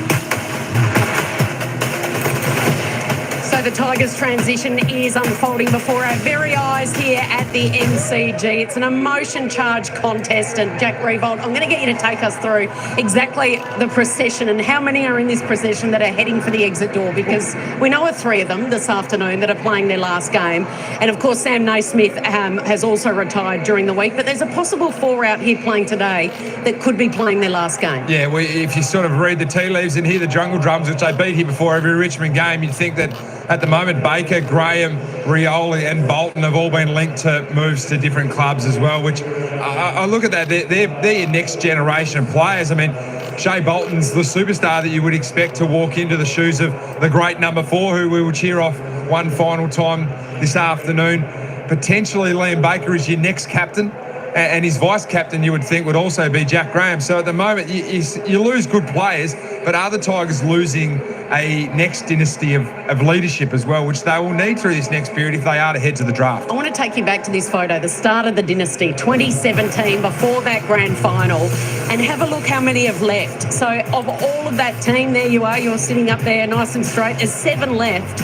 But after the next 7 days, there might just be 4 or 5 left of that. I mean, footy moves so quickly, doesn't it? It does move so quickly, and sometimes it only feels like yesterday that we were celebrating 2017 and that 37-year premiership drought, but we are 7 to 8 years on from that now, and the next dynasty and the next generation of Tigers will need to start to evolve, and that will start at the draft. It will start with some players that are at the club at the moment, and Adam Uze has the reins to try and get the Tigers back there again. Can they afford to lose all those players? Can they afford to lose Bolton and Graham and Rioli?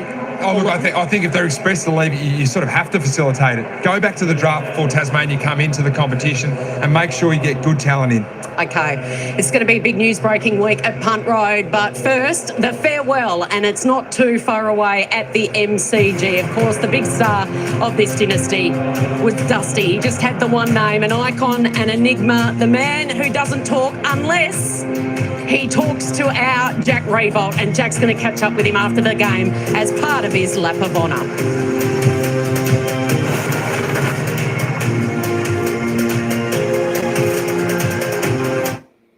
So much to watch. Where do I start? Mate, with me, there's no need to pop in. All right. While the ad's on, yeah, that's great news. People were on the train when it happened. Yeah, I was trying to find out and see what actually took place, but I can't quite see on their Facebook page. Yeah, that's all it said. The updates that now all fixed and will be running tomorrow. Unfortunately, the Red Herons have experienced a mechanical failure. That's what the problem was. So They apologise for the inconvenience, but it doesn't say whether or show actually what happens. I was trying to search for that. Well, I was on their page, but yeah, that one of those old trains. It looks like they got one of those down in Belgrade, Hillsville, I should say, Hillsville, the old railway station down there, and I think they can just go on some joy rides and whatnot.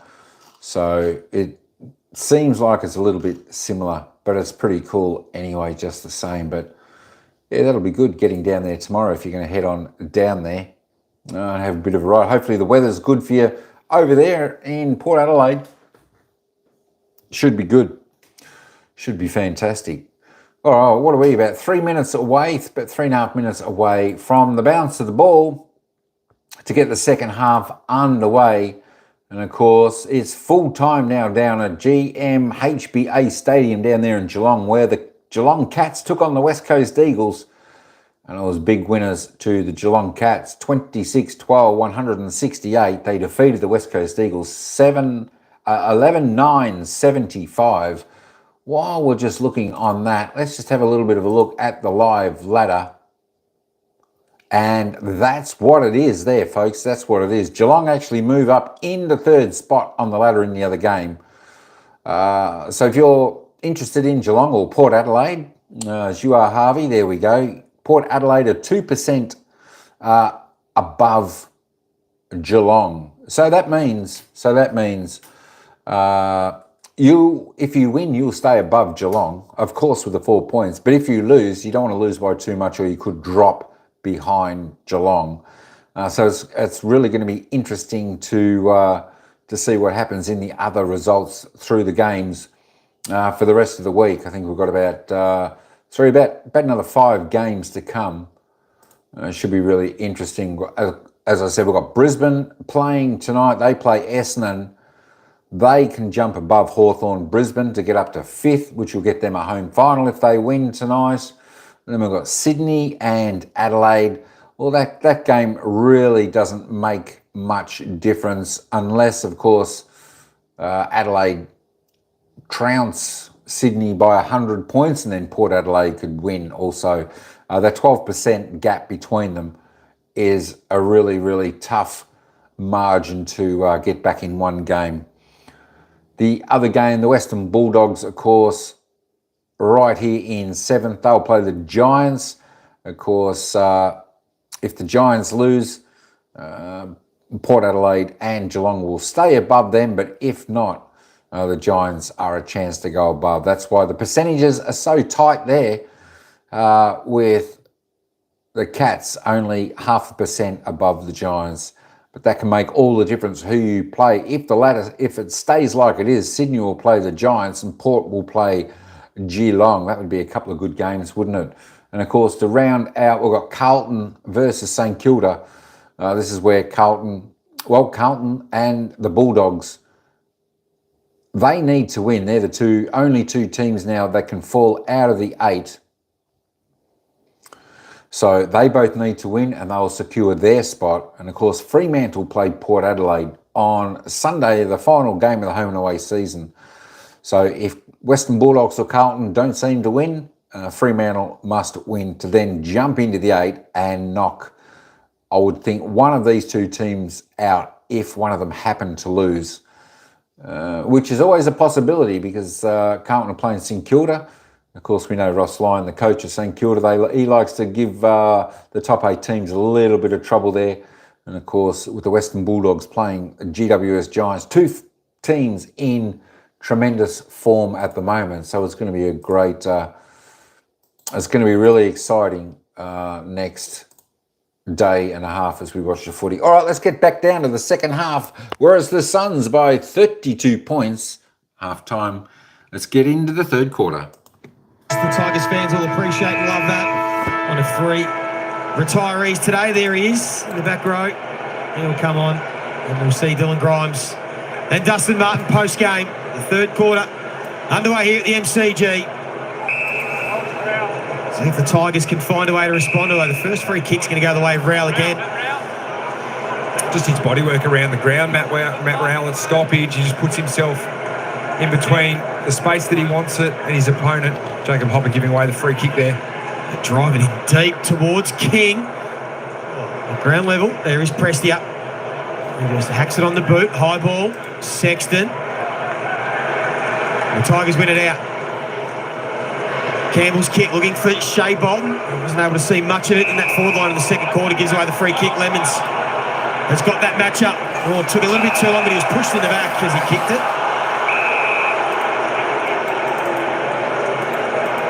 Good positive error there from Campbell. Just couldn't quite get there, lunged, gave away the free kick, but he gives his defenders a chance to get their positioning right. Lemons rockets it towards King, who was the leaper. Oh, Rao breaks one. He breaks two. He deserves a goal, but he puts too much curl on that one and backing back, taking the relieving defensive mark is short. Jeez, he hit that at pace, that Rao. Didn't he? Didn't know he had that in his repertoire. He exploded. I'd love to see him keep going here. I think the next level of this is to see that you've probably got McIntosh lunging, so you can do it all yourself. Taranto, Bauer caught underneath it. And Bolton limping through the middle of the ground for the Tigers. We saw him get that cork into the calf in the first quarter. Doesn't look like he's moving much better than that. Ballard got it, gave it to Rao. Spears it. Oh, King. Oh, he absolutely dropped a sitter in the end. Dan Rioli. Back to Miller. Takes his time.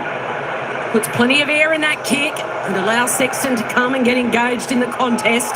And Miller's set upon. Well, Ben King just gave up an absolute gift to Noah Bolter and Ben Miller. They were standing either side of him. He just led straight past both of them and should have swallowed that one. And he knows there he let one slip, Ben King. Flanders got the hands free. This looks ominous because the Suns have started this quarter well. This time it goes to King again, just out of reach. The kick from Powell. It's a good challenge for Ben King as well. There's a bit happening. There's a bit in this game. A bit of tension around the ball there with Nathan Broad. Surprise, Ben Long's in there as well. Yeah. He loves being amongst it. And there's a free kick off the ball. You heard the umpire. It's going to go the way of Flanders. It might have been Jacob Hopper that caught Flanders high. Getting a little bit frustrated here, the Tigers. It started with the captain in the ruck. It's permeated through the rest of the mids. A massive first half. Sam Flanders. 9 score involvements to go with those numbers. He's never kicked 3 goals in an AFL game. Played more forward of the ball back half of the season. And he has been excellent. For goal number 3, he misses. A couple of behinds.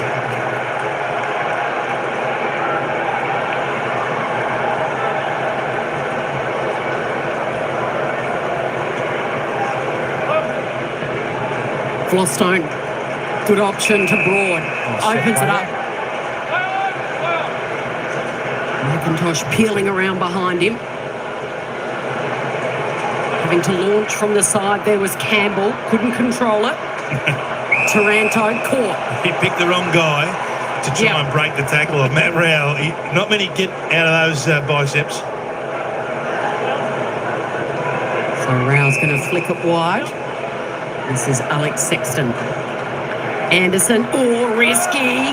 That was a huge collision. Flostone's never going to take his eye off the ball. He's caught Flanders, who was brave going back. Now the kick will just stay in.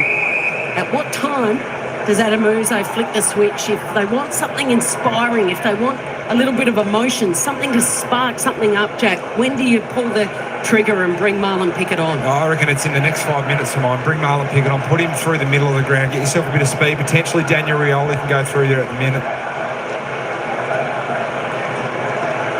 I just feel like they need a spark from somewhere here, the Tigers. Taranto, another possession. Can he make it an effective one? Goes into the pocket. It's towards Kazitsky, but over his head. Well, the Tigers have broken that head-to-head with Matty Rowell. It was Cressier in the first half. It's now Tim Taranto that looks like he's going to go head-to-head. So not necessarily a tagging role. We don't see that as often as we used to, but just a genuine 2 bulls going at the football. And Jack, you told us the great man's been overseas resting his body. At what time do you say, just unzip that tracksuit top and get down and help us out one final time? 45 minutes ago. Here's a chance. Going to ground. Under pressure, Campbell. Kick comes to the top of the goal square. Launching was Bauer. He's got a real spring in his step. Hit Jeremy Howlight. Close, he gets the kick away. Well, in the end, it was a bit of miscommunication between Miller and his teammate. Breaking a tackle is long. Puts it out wide. Now, what sort of bounce is it going to get? Who's it going to spill? Graham, lovely pick up under pressure, and then wedges the kick, puts it out in front of Andrew. Has to get on his bike. Needs a kind bounce. Short behind him. All the experience in the world to go back to Prestia. And they repel the Tigers again through Taranto. This is where they've got to go, the Tigers. Yeah, they're out through the corridor, aren't they, Jack? They can get it moving. Broad sees Kaczynski working hard. Gets to him. Bolton will offer a lead. Wants to offer another one. Kaczynski ignores that. Wants to go longer and deeper. Bauer, will fly. This time, Shea Bolton had to try and do it at ground level. Couldn't beat Lemons. Just those 2 seconds that he pauses to assess. You need to do that in motion. You need to be sort of wheeling and making a decision on the move and allow the defenders to get their positioning right and get support back. Try and generate something from this forward 50 stoppage. But Rao just wins another clearance. It's good purchase on the kick and clear the defensive 50, but Richmond have the numbers. Prestia to Vlosten. He lowers the eyes. That's a great kick for Baker. It might be just beyond his range, so he looked at Rioli, and now Bolter, the second man in line. He will launch from 55, but way off target. One of the first times the Tigers have lowered their eyes, sort of going inside 50 for the last sort of 45 minutes. It's been a lot of bombs inside 50. The Suns have been able to find smaller targets. I reckon they're the lowest percentage shots in our game. The handball receive outside 50 to a guy who says he can do it. Lemons, Wits, Nankervis over the top, kills it. I reckon they've got the player in there to do it. He's just standing about 50 metres away from the ball. That's Jaden Shorty. He's usually pretty good when he gets the handball there. But you're right, King. It just refers the pressure straight away, and then all of a sudden the shot's 5-10 metres further out than the player that has the ball. Adamuse, first year as coach. Had 2 wins so far this season. Round 3 against the Swans. By 5 points here at the G. And round 13 against the Crows over at the Adelaide Oval. I'd dearly love a third to finish here. Trailing by 33 points. You'd think Pickett not too far away. There's Weller. Remarkable. His first possession in the game, Lockie Weller. Was it towards half forward, but Broad did really nicely. Then lost his footing just as he was about to break stride and cut inboard. It might open the door for the Suns. Humphrey was clean. Goes on the left. Miller wasn't looking. Lukosius, he was also clean below his knees, but Ben Miller did well.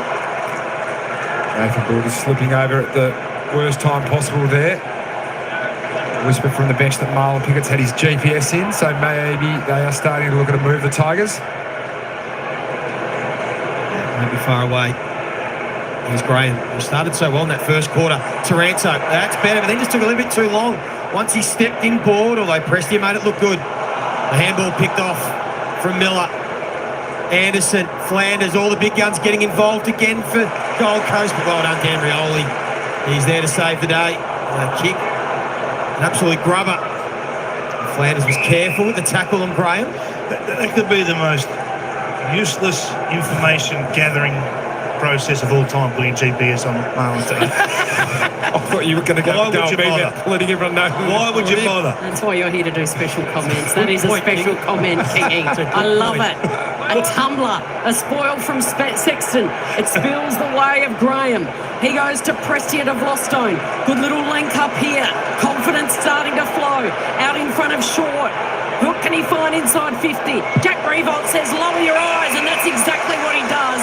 And Mansell, who's chock full of confidence, is going to have a set shot to see if they can eat into this margin. Well, David King's already mentioned this man's been probably the one shining light, I think, along with Tom Brown this year for the Tigers, that they look like Tom Brown's going to be a player going forward. But Ryan Mansell's really stepped up. He's started his career at Richmond as a small sort of nuggety back pocket, turned into a nuggety forward, and now he's a goal kicker as well. Doesn't matter how nuggety you are. It's about whether you can put it through the 2 big sticks, and he never gives that a chance. Sprays it, And it is forced over. Talk about useless data, Kingy. 302 games. I don't reckon Dustin looked at his GPS once. That would have been useless data. And I don't reckon anyone ever questioned him about it either. Sexton will run his full measure and kick towards the wing, but Bolter outpoints Ben King. Straight away wants to attack the corridor. Prestia disposal number 18. That's a good one for Baker, who can keep going. This time he is within range. He can pin the ears back and go for home. He's got the goal. That'll get him back in the contest.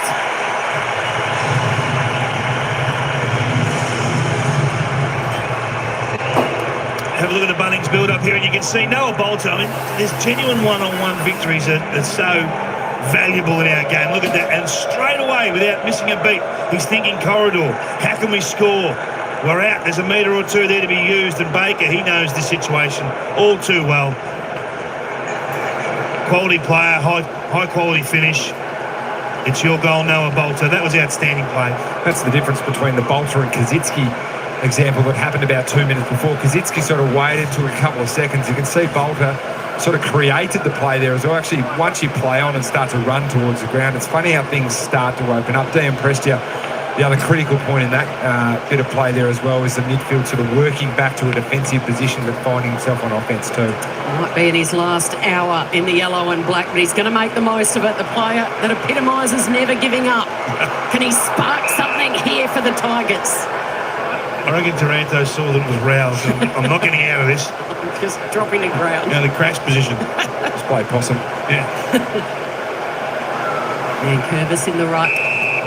Holman again will reset. Another stoppage. We shouldn't forget Brandon Ellis, of course, another retiring player, Jack, who went to the Gold Coast Suns after winning a couple of flags with you and couldn't make it here today. We'll ask you why in a second as Ralph Smith sends it inside 50. Under the pressure is Lemons. Yuland, one of the favourites for the rising star, has it held to him.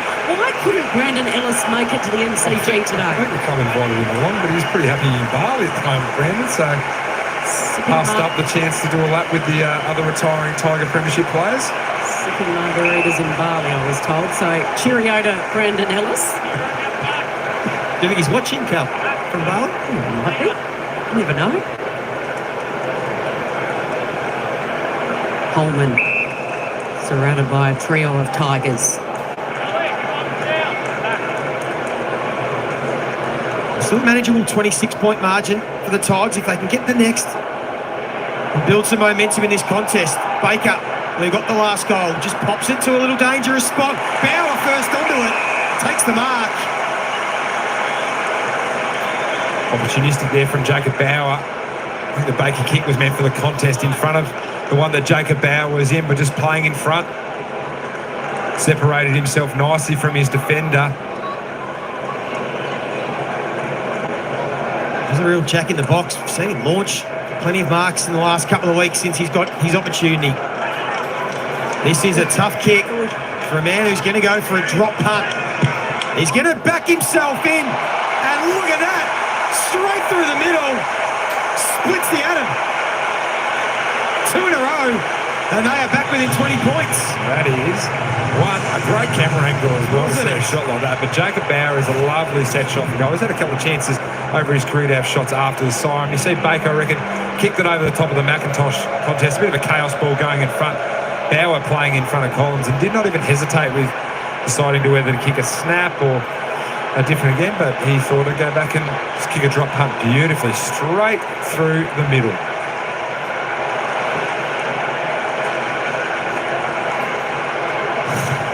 Have a look at this reaction. Incredible camera work from Jacob Bauer. His first for the afternoon.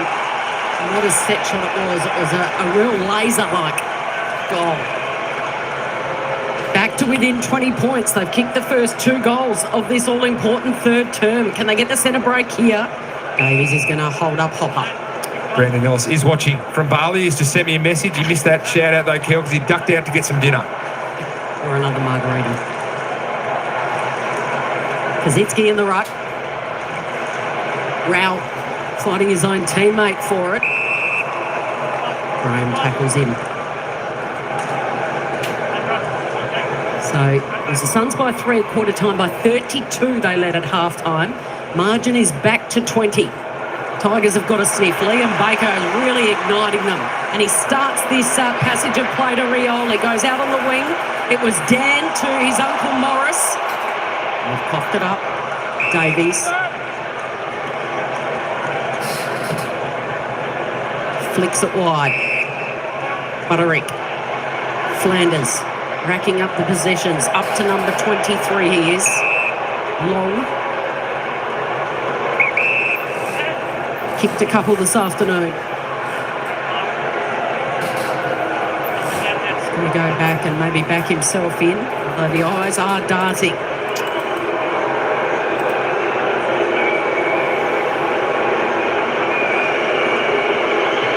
So after we saw from Bauer up the other end, can Long put it through? No, it was always going to be a long shot. 21 points the margin.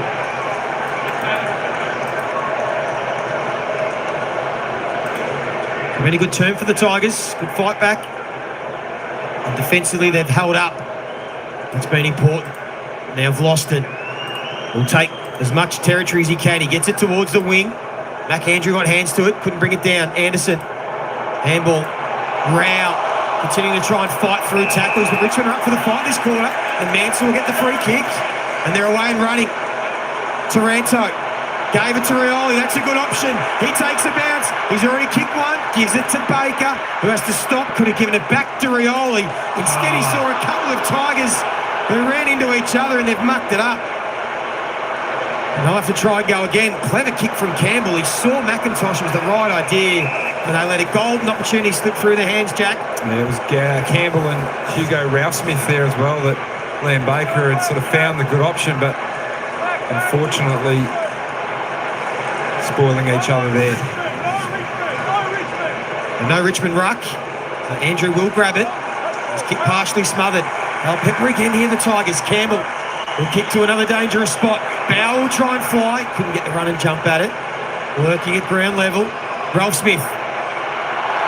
Fell forward. Well done, Posey. Not to give away the free kick from the back. And Joey just quickly got eyes on the Richmond bench. Marlon Pickett is now starting to do a warm-up. I'm just keeping an eye on who will come off for him. Who's going to make way for the retiree to have his last run on the MCG. And they score, snare 3 in a row here, the Tigers. Bauer grubbers the kick, Anderson steals it, Davies, Butterick, away they go, Flanders. Hewland, brilliant first-year player. To a one-on-one, Lukosius leaps up over the top of Miller. It spills the way of the youngster. And still they go, up to Long. Back to Lukosius. He's a smart player, he's creative, and he's a beautiful kick. And Graham's able to take the mark. Involved in that passage of play, Sam Banks, the Tigers player. And another young player here in Graham who's got the Sharon in his hands. 4th member, Kingy of the Suns band of 4 from last summer. Yeah, tough kick this. It's almost like they need a settler. The Tigers are charging here. Will Graham. First game at the MCG for the young son. And what a goal! What a memory for the 19-year-old. And there's the settler that they definitely needed. They led by as much as 33 early stages of this quarter. A bit of breathing space back to 27. That's an unbelievable finish, Jack. That's a great finish. We've seen one at the other end with Jacob Bauer, but this bit of play here from the Suns, as soon as Flanders got it outside here, I thought this was going to be a turnover. Ben Miller standing in front of Lukosius, but Lukosius was able to get involved in it as well. As you can hear the big cheers. Marlon Pickett comes on the ground. Ben Long gave it back to Lukosius. This is the craft that Lukosius got. He doesn't get a lot of possessions, but when he gets them, he's involved in scores. And the finish was absolutely outstanding. You'd see Marlon Pickett has come on the ground. The sub has been made. We'll head down to Nick Dal Santos soon there. Of course, the last half of football for Marlon Pickett in what has been an extraordinary career. And the 2 premierships, game number 91 today. 91 and final game for Marlon Pickett. Can he hit the scoreboard and kick a goal? All other 5 players that have been spoken about as potentially their last game have all kicked a goal. Bolton and Baker and Rioli and Graham. They just need Marlon hit the scoreboard. He might get an opportunity soon because the Tigers will go forward. Prestia, Marlon Pickett was on for the short lead. Instead he goes to Kaczynski in a one-on-one with Collins. Kaczynski, here he is. First kick, Pickett, no, he gave the handball. Got it to Rioli, over the top to Bauer. Marlon straight involved. They get 3 on the trot. Well, they don't because the goal from Graham split that up, but they're back to 21 points, and they continue to hang in there. Just a bit of chaos there from Marlon Pickett. Came on the ground and had impact straight away. I thought the contest there by Kaczynski then to get the handball. We were all hoping that Marlon's going to have a shot, but Maurice Rioli as well coming in, getting the handball, an easy goal for the Tigers. But as you want a good sub to come on and have an impact, Marlon's been able to do that in the first few seconds of being on the ground. Just need a little bit of spark sometimes. And he provided that. You could hear the crowd came on. The crowd sort of lifted as soon as Pickett came off the bench and the sub had been made. They know the moment. And then is, of course, the great Dustin Martin and Dylan Grimes, who'll be retiring today as well. Wits out to Rowell, who has had his jumper tugged by Prestia. Matt Rowell, what a game. It's an important one for the Suns to see if they can win it. Oh, a split a couple. There was miscommunication. Wits has gone down behind play. In the meantime, mopping up his Dan Rioli to McIntosh. They've got some real flow and timing and rhythm as Nankervis gives it back to Dan Rioli, one of the crowd favourites. He tried to get it over to his uncle. He couldn't quite get it to Morris. And the Suns with the turnover. Ballard assesses to a one-on-one. Lukosius playing in front, couldn't quite outmark Broad. Good little mop-up from Short. Spears the pass to Flostone. Needed to be precise, and it was. Here they go again, the Tigers. Hopper. They got loose players through the corridor of Prestia. Now he's been told, or rather it's a Bolton, Shea Bolton. And he's mucked it up. He was stepped off his line, and he was caught by Lemons. And no matter how much you remonstrate that, Shea, he was done every day of the week for that. Lemons did well there. Bolton's got a great step in him, but Lemons just didn't fall for it. Stuck the tackle. Lemons will drive it in deep there. Curtis, like a good big man, gets in the hole. His opposing ruckman's just still catching his breath at centre-half back at the moment. He took a big hit. Just challenged that the big rib cage of the Suns ruckman. The tails are up at the moment, the Tigers. They've got some good run in them. They're playing with some confidence. Floston, disposal number 17. Again, they go towards Kaczynski, but this time Collins wins out. Just got to be careful giving his back up too much. Kaczynski, Collins edging him under ball nicely. There is Wits. He's regained his breath. Finds Humphrey. A couple of nice moments in this game. Bailey Humphrey. Spoke about him earlier. Needs a big pre-season and a big year next year. Been slightly disappointing.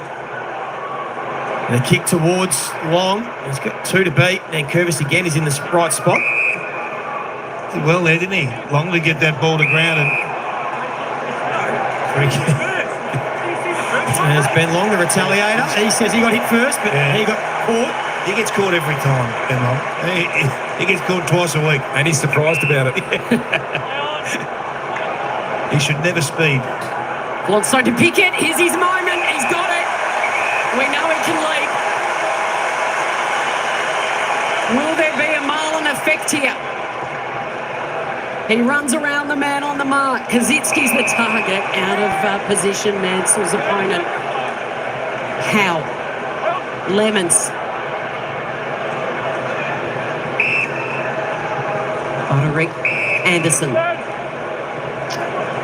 Got loose players everywhere across half-back. Co-captain Miller. Missed a chunk of the second half of the season too because of a wrist injury. And now Rao back to the run of Miller. Good hard running and then looking for Andrew. Almost had 3 bites at it. Wasn't paid. Bolter fighting and scrapping. And then wrapped up in a tackle is Humphrey. It's good from Humphrey. Good fight there. Good hunt after the football at ground level. You're right, Joe. He's played with a bit more energy today. More influence. Just the 8 disposals, but he's invested in the game. Tigers certainly defending better this quarter. Conceded just one goal from the 9 entries. They'll have to defend here. Ross has to be careful.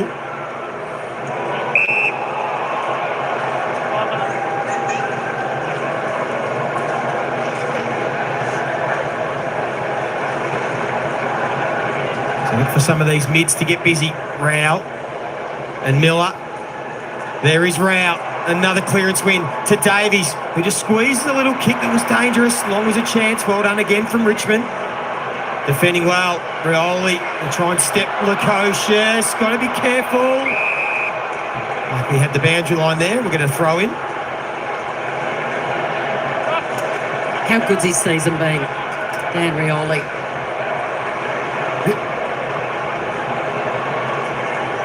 Probably up there in the best and fairest fighting with Flostone for that, you'd think. Nankervis will be up there as well. Here's Pickett. Tried to split through a couple of Suns. Regathered it and goes. He's playing the game of his life. He's only been out there for 5 minutes. Kicks towards Bolton. Needs the ball to stay in and it doesn't. And that's good defensive pressure applied by Lemons. And Cal, the sub has been made for the Gold Coast Suns. It is tactical, so Davies is off. And Jake Rogers will make his way onto the ground for game number 9. Just had an element of speed, Marlon Pickett. Looks like he's still got that. The decibels from the crowd go up a notch when Marlon gets the ball. Weller bangs it on the boot. McIntosh, good relieving mark up over the top of King. That's not easy.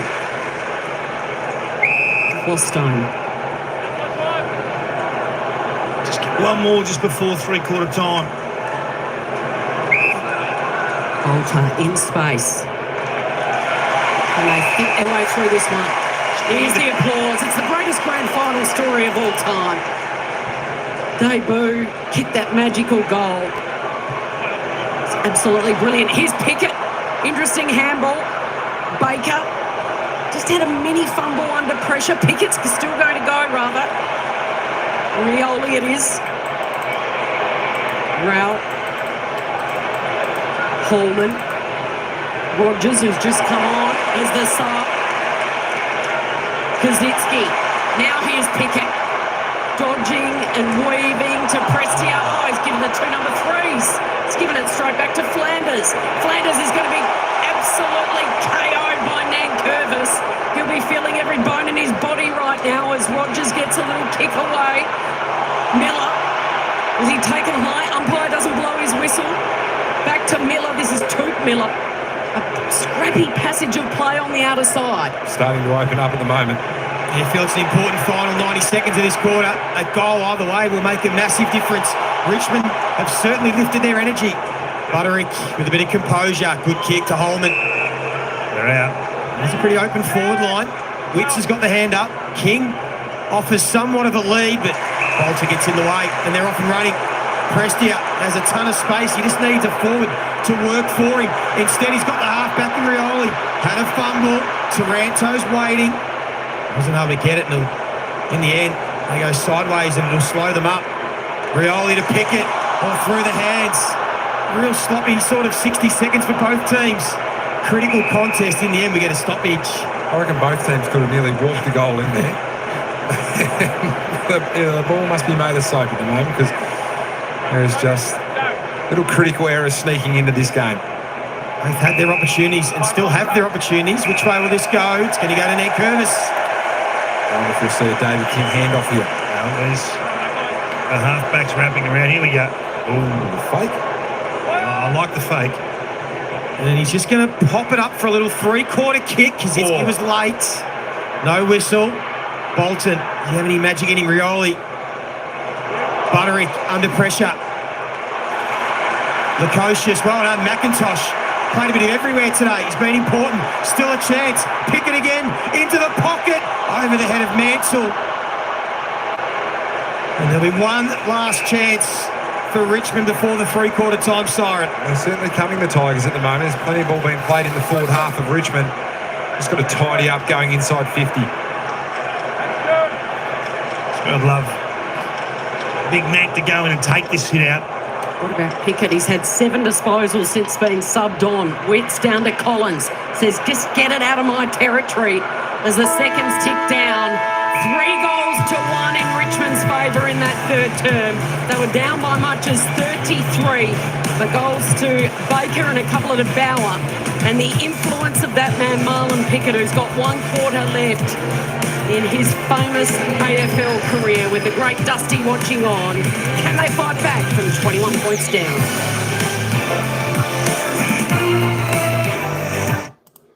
All right, 21 points the margin here at the MCG. The Gold Coast Suns 11-8-74. Tigers 8-5-53. Can they come back, folks? Can they make a miraculous comeback, the Tigers, to celebrate the few players that are retiring and leaving the club? Or do they want to actually let the Suns win this to claim the better draft picks going into next season? That is the question that everyone's probably asking Tiger supporters. They know what they would prefer.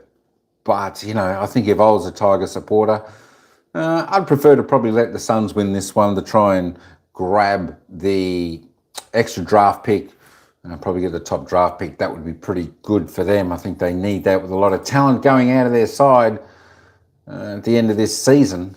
Of course, the Tigers, they've got 1 quarter, and the Suns, they've both got 1 quarter left in the 2024 home and away season so far. Let's just have a quick glance at the player stats and see who's leading the disposal count. Sam Flanders still on top with 26, Presti with 25, Taranto 24 with Raul. We go, Daniel Rioli, last game I think this for the Tigers, 23, Miller 22 and Gloston 19. We'll run that down. Liam Baker, he's there with 13, 9 kicks, 4 handballs. Jack Ross, 11, 4 and 7 for him. Nathan Broad, just a bit of a quiet one, 10, 6 and 4. Ben Long, he's had the 8 disposals, 7 kicks, kicked 2 goals, 1. Nice job from him so far. Marlon Pickett, who came onto the ground, he's already had 7 disposals, straight into the action with a goal assist, I would say that would be. So he's another retiree. So hopefully he comes out for the Tigers and has a great last quarter. It was always, you can remember back to Marlon Pickett, it was a little bit like a dream for him in his opening first debut game, played in the winning grand final for Richmond. He's had 7 touches already in such a short time, only being on the ground in that third quarter.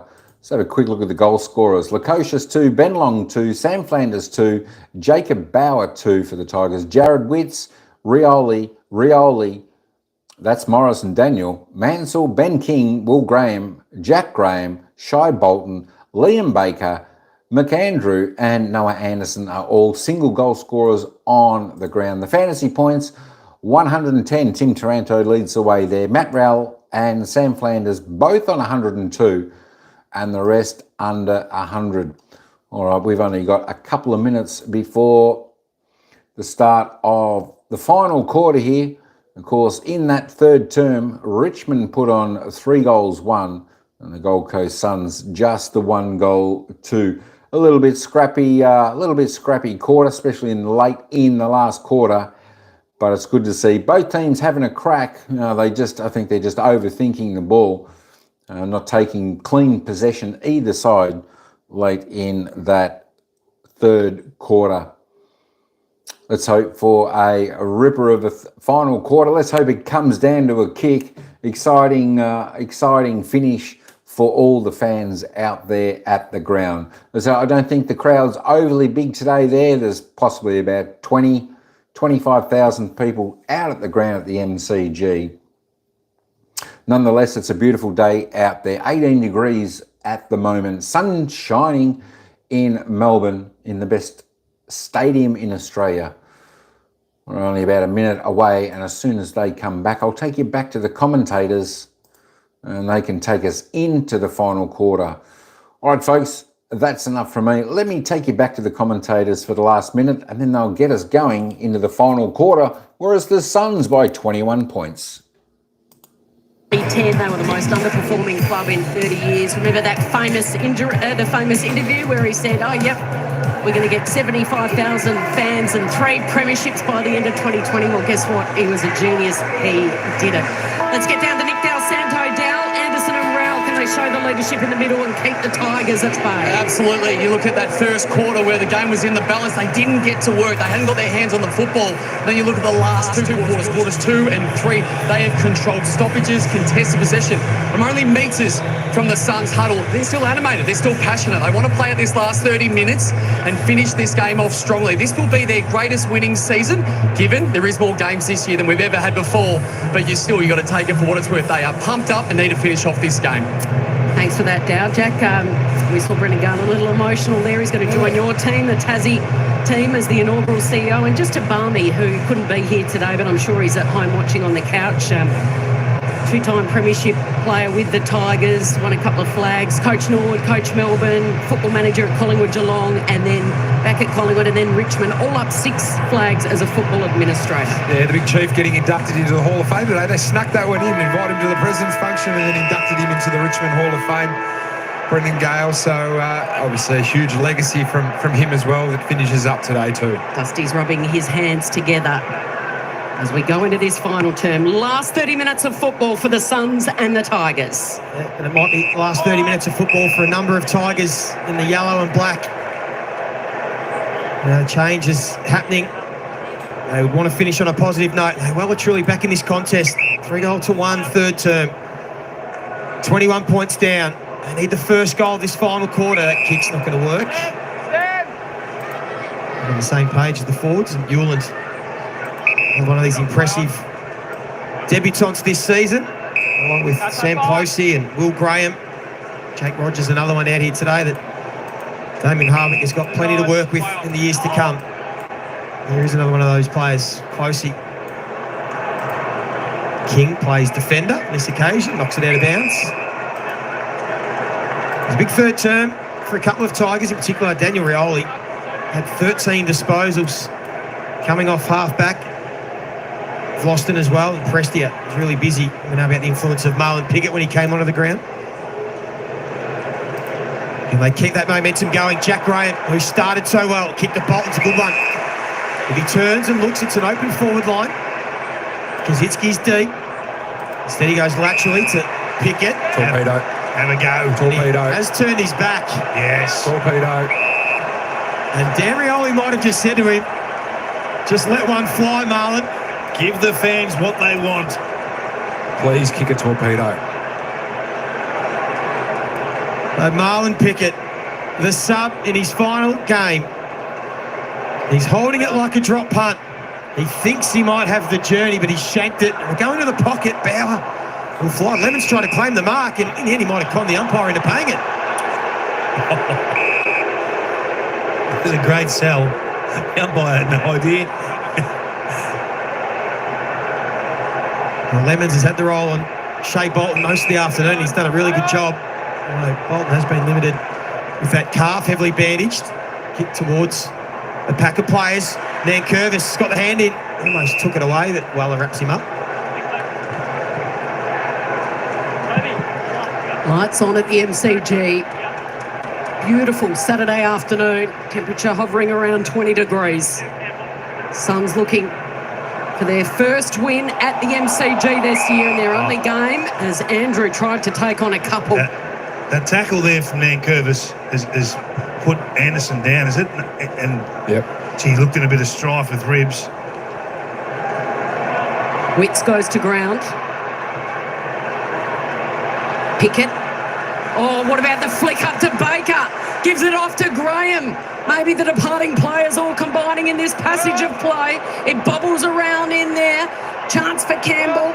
He gets tackled. He goes to ground. Bauer's fighting hard. Collins goes back.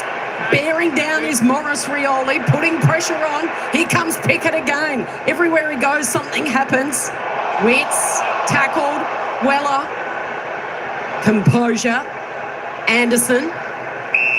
And the tackle affected the kick. It was a push in the back from Marlon Pickett, and that's the Bronx cheers. Just feels like these Tigers fans, Joey, are coming closer to the actual fence and getting more engaged the closer they get in this, eating into this margin. Of course, at the end, there'll be a lap of honour, and they'll all be hanging over the fence. And all 34,000 here haven't left. Not one has left their seat, and you're right, Cal. I think they will make their way down to the fence for what will be Terrific scenes post-game. Maybe down there, Jack. Will be quite emotional, you feel? Looking forward to it. Still got a game to win. Yeah, it's got a game to win though. Still the Tigers. Kick inside 50 from Sexton. Floston been terrific again. Handball's back to Bolter. He goes across the face of goal. It was risky. There weren't many options. And it was well read by Ballard. And he chops it off and takes the mark inside 50. Well, it was a big risk to take. Huge. He didn't have a lot on that side of the ground. He had numbers around him. The handball was to go. He decided to kick and take the risk, and he's going to pay a price. Hasn't hit the scoreboard this season, Charlie Ballard. In fact, just 2 goals in his 132 AFL games. A bit of a dagger. He'll love the opportunity. Does it hold on? It does. An important goal for Charlie Ballard and the Gold Coast Suns.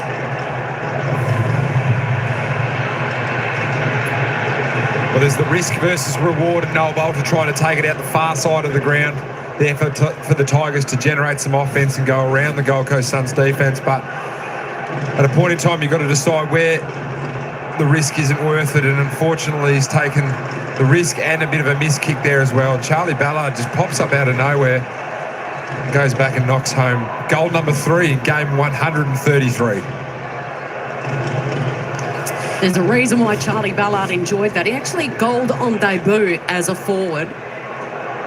And of course, he's playing game number 133 at the moment. He kicked a goal last year, and that is his 3rd. At this rate, he'll get past Buddy in about 400 years. Not even that, I don't reckon. You've been chiming in with some beauties today, Kingy. You can tell it's around 24. Here comes Shea Bolton with a high ball. Gets plenty of air in that one, but Hewland with the sit. Kingy, what do you think about Hewland for the rising star? He's off Broadway. It feels like if he was playing here in Melbourne, he'd be talked about a lot more. He's been super impressive. Yeah, I don't know about that. I think he's really had a standout season. He started a little bit slow. He was gettable in the first 3 to 4 rounds of the year, and once he got a little bit of confidence to win some one-on-ones, I think his kicking's a feature. He's just got this powerful leg on him that can get out the back and create scores, and he's a player with enormous promise. Played the 21 games this season. Rowell, who's had a monster afternoon, and that's a monster leap from Bolter. Out the side it goes, Broad. Tries to break the tackle. That's a wonderful tackle applied by Weller. So the Suns just stepping it up, opening stages of this final term when the game's there to be taken. There's Bodie Hewland on screen. Had the 3 intercept marks. Now with his 11 disposals. A couple of contested grabs. Got a brother coming, Joey, hasn't he? He does. Even more talented, apparently. Academy player for the Gold Coast Suns. Zeke. Tight in the middle if you want to take the corridor. It's Taranto. Good call. He was wide open. He gives it to Rioli. He's just had a little fumble again. He looks over the shoulder. He sees Rogers, who's got some wheels. So just forced him to kick in a bit more of a hurry than he would have liked, and it was chopped off from Closey. Now there's Humphrey in a bit of space. Just wasn't the perfect handball again. When Taranto just need to pop that one and let him go at speed.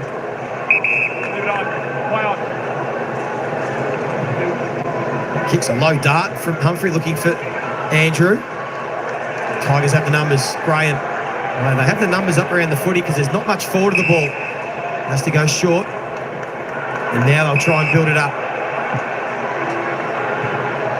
Kick towards Bolton. Will make him work for it. He's looking for some support. Rowell's been enormous since midway through the first quarter. Good pressure from Richmond. Terrific pressure, in fact. They'll force the turnover. Vlosten needs to find a mark inside 50. A little fumble from Marlon Pickett. Still alive. Miller. Can he be clean? And in fact, he turned his head at the last minute. He gets rewarded with a free kick. That's the one that I hate being rewarded, because he put his head in there by choice. It wasn't a natural flow. Rail possession number 27 in there as Rogers darts away. And all by himself, directly in front, is young Graham. It's not our supply for today for the Tigers, leading inside 50s by 8 at the moment. But the Suns just been cleaner going inside 50. You can see unopposed there. A nice, easy mark. Pretty slick, skillful teenager. So he's 7-3 this year from set shots. He's kicked 1-1 this afternoon. And the Gold Coast Suns look like they're going to hold their nerve against the Tigers. Well, this is an action game I think we need to look at, Jack. When you purposely put your head there in the way of the oncoming player to draw the free kick, there's no other move required but just to draw the free kick. He's not really going for possession in natural flow. I think that's the one we need to look at in the off-season. Yeah, it's a dangerous one because the player's trying to protect the ball with their head and the back of their neck as well. So certainly one that the AFL will watch.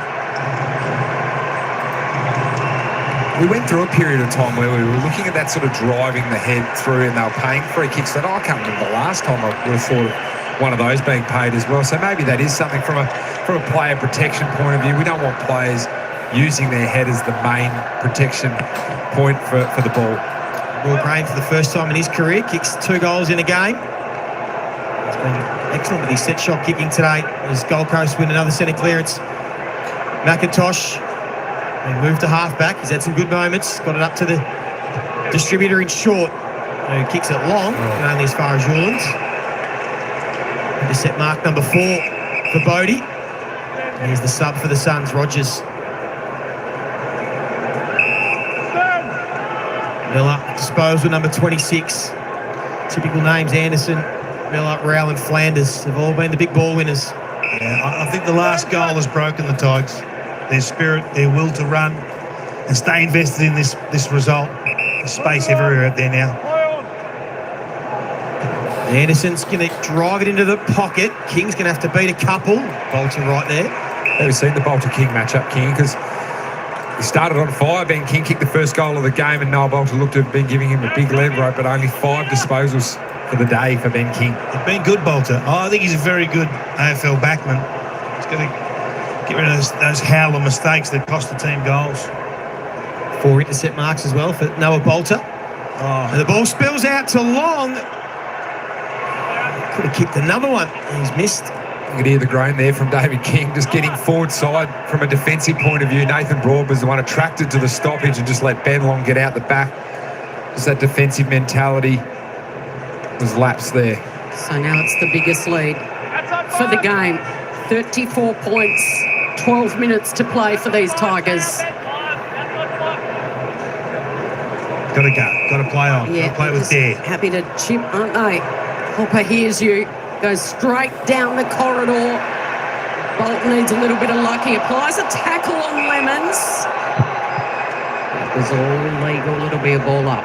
Stoppage inside 50 here for Richmond. It's lucky a bit of structure ahead of the ball at the moment, the Tigers. Those kicks inside 50 are generally going to the Suns players.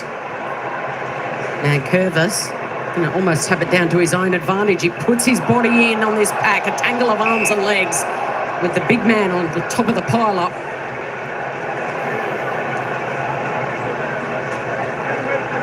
Pickett in a bit of space in a one-on-one with Ballard as the umpire goes down. Holman couldn't quite get it to Sexton, and then the toe poke off the turf.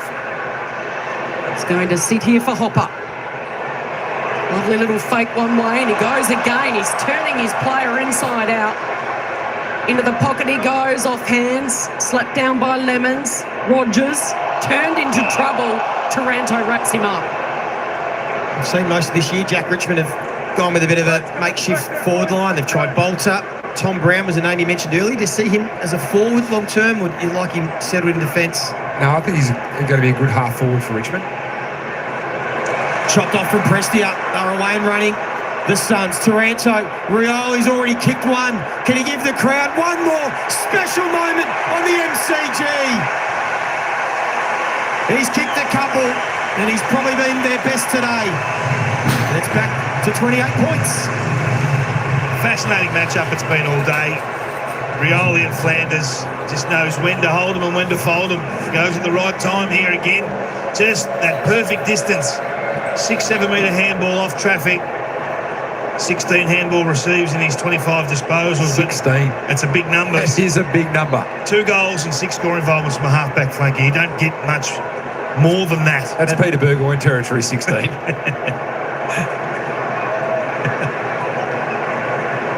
I can remember Peter Burgoyne, I reckon he had 28 one day against us. And that's why when I see a high number like that, I go, yeah, I remember. I think Shane Edwards might have been tagging him. I might have thrown Shane under the bus there. But 28, I reckon he had on us. Another wonderful story. Dan Rioli has changed to halfback to take on the baton from Basher and showed how much he can grow. And he's Tigers royalty forever, isn't he? No matter where he's playing next year. Taranto, huge tackle. And they smell the game turning their way again. There's still plenty of time left, Jack. That is paid from an umpire that was 80 metres away from the ball, and there is an umpire 10 metres away looking straight at it. Taranto's given it off to Short. Now Short can bomb it very long. Up over the top was Bauer. Here's Pickett's moment. Pickett snaps a goal.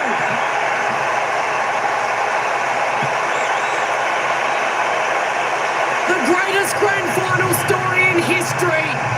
He shows he might only have 10 minutes left in his career, but he loves the big stage, and it even draws applause from the GOAT. It brings back memories of 2019, that beautiful unselfish give-off, the set shot, and then Jack, talk us through this reaction. You've only got to look at my face when you're right here. This was coming in and I was carrying right on, but it was one of the great moments there, arguably the greatest finals player of all time. Getting it to Marlon Pickett, and then Marlon Pickett in game number 91, his last game of AFL football, and what's been a fascinating career and a great AFL story. Snaps on around the corner and King was nice. Well, Dusty could hardly control himself. Yeah, he was there with the emotion just overflowing. For a great started to realise that there's 10 minutes until he's got to walk around the ground and wave to everyone. He just loves wearing the yellow and black. 91st and final game, extraordinary moment, and here they go again, Joey. And they're back within 4 goals. Can they get another one in a hurry? Bolton and Baker lurking. Oh, Lemons almost ran into trouble. It'll come back, and it might come back with interest. Prestia goes in deep. Bauer's going to have to compete. He did well just to get it to ground. Bolton's lurking. Bolton's lurking. That was from Will Power, just as good a smother from Mansell it was. For the appreciation of the Tigers fans, who all of a sudden have come to life again. And they're about 5 rows ahead of where their seats are situated at the moment. The Tigers are coming down to the fence to cheer them on. 22 points down. Can they get another one here with an opportunity inside 50? Lemons takes it out of bounds. You feel the next one's coming, don't you? The urgency's there again from the Tigers around the ball, communicating, setting up a couple of blocks, see if they can get someone on the fly. Bolton's the one you've got to free up. You've got a block for Bolton here. No one's near him at the minute. See the time in half and inside 50s. They've got one more bit of fight in them, the Tigers. Can they capitalise? Ross flicks it out. Presti's had a stack of footy. Short.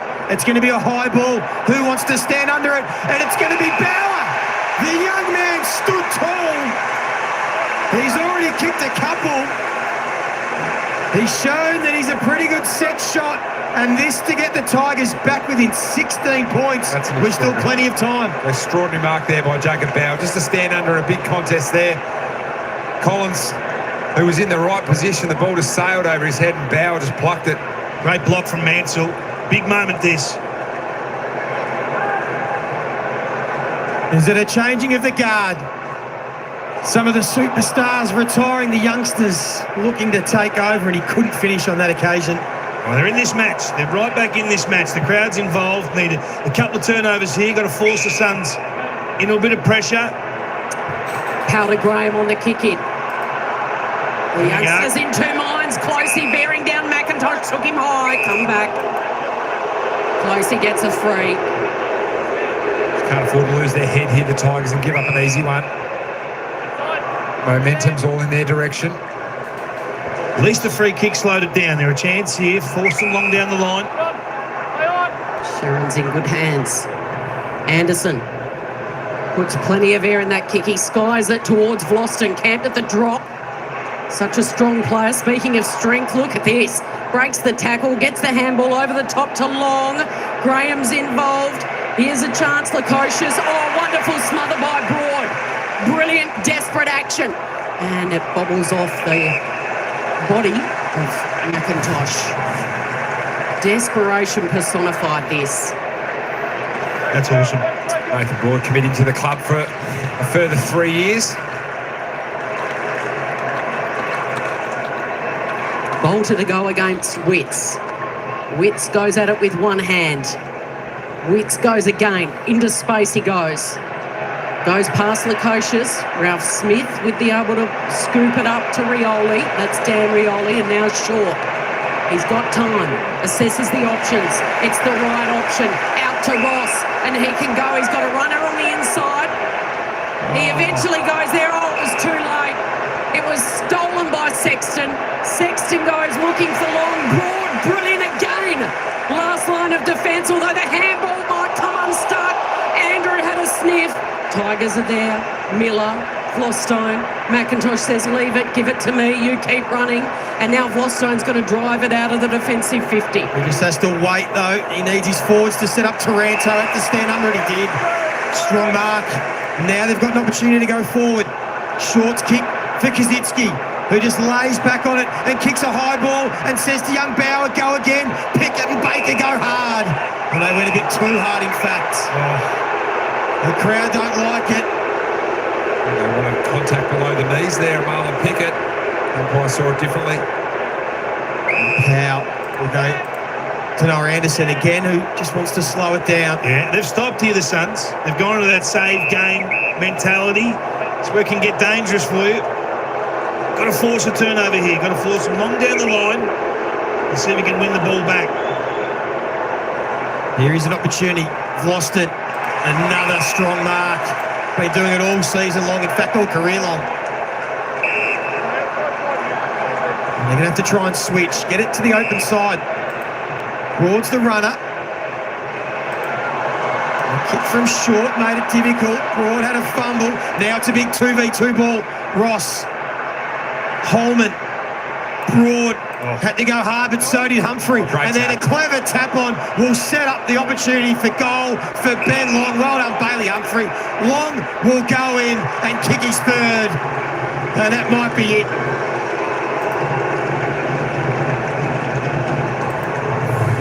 Well, it was the first and second quarters where the Suns were prying on turnover from the Richmond Football Club, and a skill error there led to another one. Nathan Broad fumbled the kick from Jaden Short, and just the pressure here from the Suns. They just kept the ball alive. That was an absolutely fantastic tap. Great vision in the Lukosius to lower the eyes. Thought Ben Long might have just taken his 30 seconds here, but Bolts didn't kick a nice little check side to put the game out of the Tigers' reach.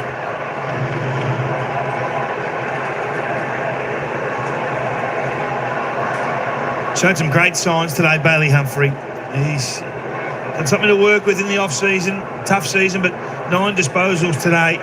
They say Kingy's really hard on himself. He puts a lot of pressure on himself, and you can almost see it with the body language, the way he plays.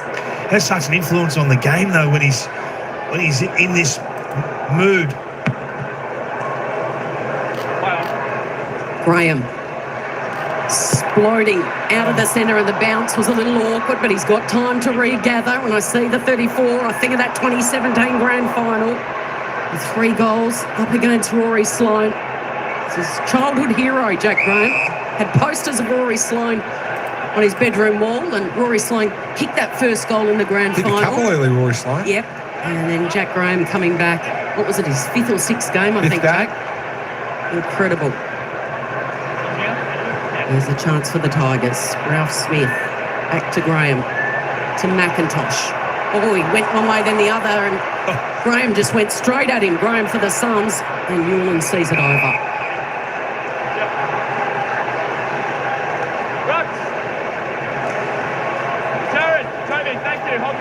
So the game's out of reach for the Tigers, but their fans are not leaving. In fact, they are making their way down to seats as close to the boundary line as they can to watch the retiring superstars do their lap of honour. There's Mansell. That one out of bounds on the full. Marlon Pickett will join Dylan Grimes and Dustin Martin post-game. Amazing too when you think about some of the other names, Jack, that have been spoken about potentially their last game in Tigers colours. Shea Bolton, Jack Graham. How about Marlon Pickett, Liam Baker and Rioli? They've kicked 7 of the 10 goals today for the Tigers. Worrying signs that's where the goals are coming from. And here's that Nankervis and Witts. matchup that has really bubbled all afternoon.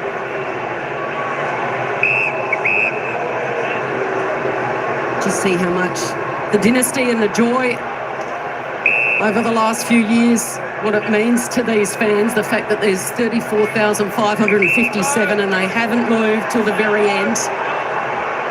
They've got a bit of byplay behind the ball. Suns go forward, slips through Ben King's hands. Oh, there's a lot happening off the ball here.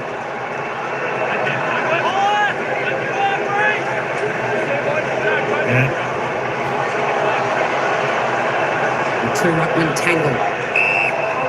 Oh, Nankervis. Yeah. After the whistle was blown, it was on that route, and they don't like it, and it's just threatening here. Umpire's got to take charge. Liam Baker, in maybe his last 4 minutes as a Tigers player, doing what he does tough. Never ever giving up, and a late mark to Marlon Pickett. Look at the applause from the fans behind the fence. Fantastic stuff. Launching, a couple of Tigers. Waiting at the back was Lemons. Setting himself loquacious. Bolter made a contest of it. Pickett faked and then tried to get through, but he couldn't squeeze through. Great tackle by Graham. Certainly had some impacts. Marlon Pickett, 10 disposals and a goal. Sort of brought some energy to the team when he came on midway through that third quarter. Had half a sniff, just weren't able to get within 3 goals to give themselves a chance in this fourth quarter. Well, Graham's kicked a couple. He's going to have a crack from 60, but in doing so, hooked it badly. Just want to keep it cool here.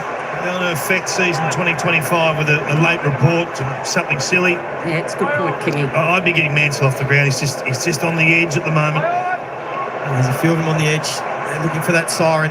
Dan Rioli outstanding this afternoon. Hopper shorts it. Shea Bolton. Oh, he's going to give it back. And they've come unstuck. Holding the ball. Play on advantage for the Suns. They might be able to snare one late. McAndrew marks uncontested.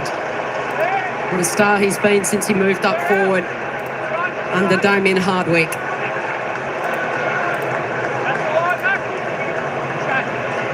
He's kicked 1 goal this afternoon. He's going to give it off to Hewland, who hooks it. Kingy's shaking his head. Never works, Joey. Never works. Thumping kick for Hewland, though. The science and the theory sound, but it just never works.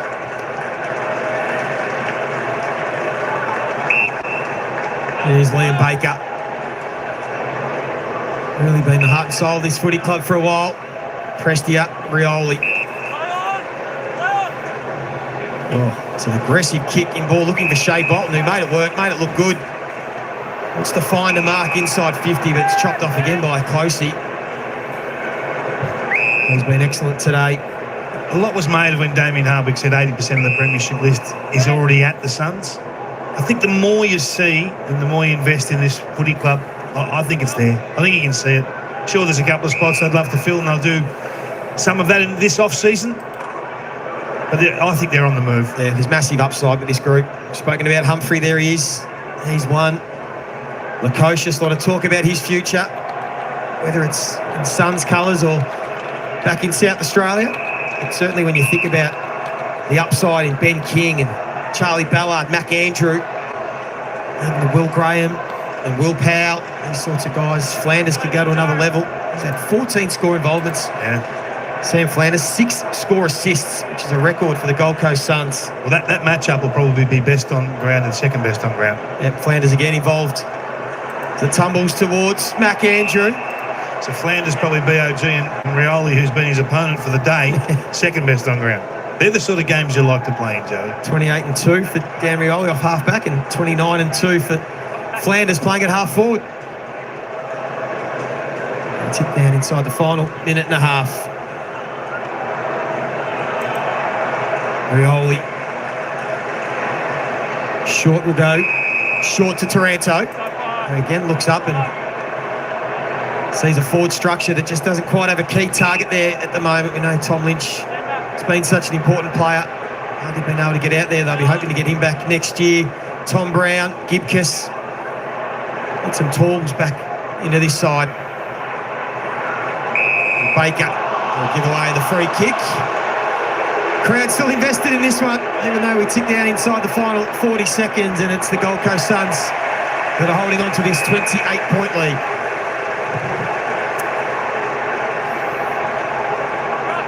Tigers set to claim the wooden spoon. Just the 2 wins so far this season. It'll be their first wooden spoon in 17 years.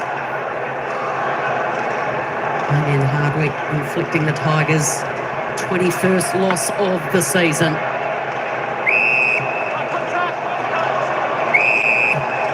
They kept rallying after the game got away from them. They got out by 32 at half-time, and the Tigers were able to rally and get it back within touching distance. Then it got out by 34. And again, another rally with a couple of goals to Rioli and Pickett in this final term. But the margin is 28 points. As the seconds tick down here at the magnificent Melbourne Cricket Ground, a location of so many memories for fans that bleed yellow and black. Liam Baker fighting to the very last minute. Bolton. And so the Richmond Premiership coach Damien Hardwick spoils the Tigers' farewell party. The Suns win 11 games for the first time in their history. The Tigers claim their 8th wooden spoon. But this is all about saying thank you. All about the Premiership champs. And the emotion set to spill out in the next couple of moments. It's a farewell to Marlon, a farewell to Dusty, a farewell to Dylan.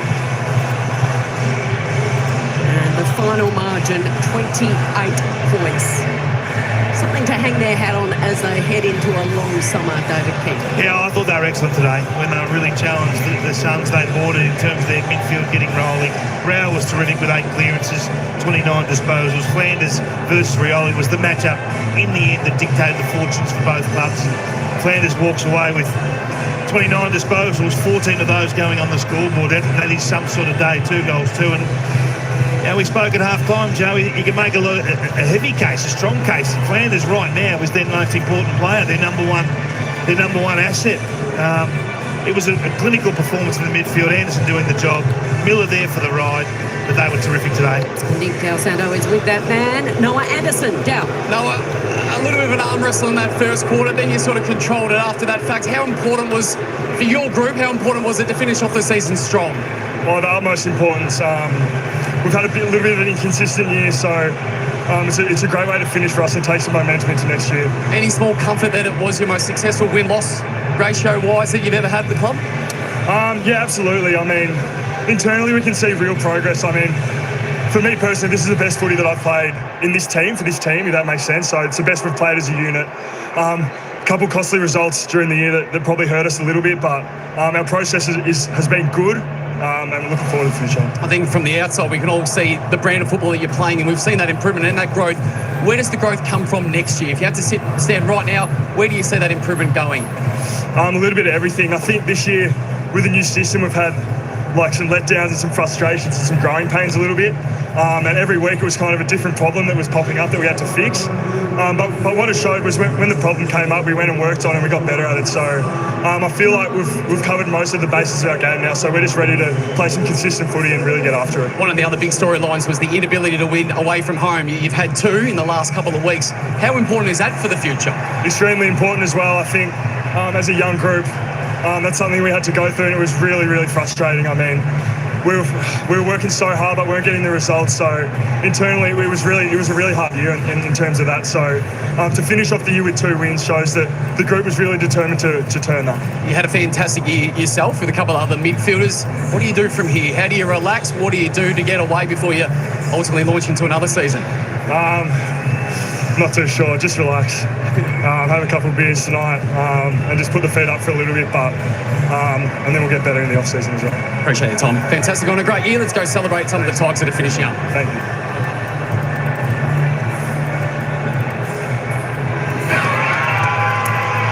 And here's the moment that the Tigers army's been waiting for. The great Dustin Martin followed by Dylan Grimes and Marlon Pickett, making their way out onto the MCG. The end of an era where so many memories were made. Marlon with his kids by his side. Marlon Jr., Latrell, Shaniqua and Levi. The most unlikely of Richmond heroes. But everyone's here to see one man.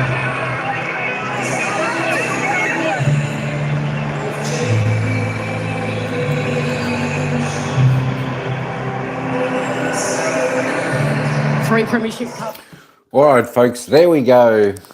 As those three players are just doing a lap of honour for the Tigers. Of course, Dusty Martin leading them out as he retires this year. He'll be certainly sadly missed, but the Dusty will always be there. The Dusty fend-off that is. There we go. It was the Gold Coast Suns, a little bit too strong for the Tigers today, but I think the result everyone will be happy with. 14-10-94, the Suns. Richmond 10-6-66. Tigers 2 goals, 1 in that final quarter, and the Suns 3 goals, 2. Just a little bit too strong, too classy for the Tigers today were the Suns. With the poll today, we had 38 votes. 52% went for Richmond, 47 went for the Gold Coast Suns.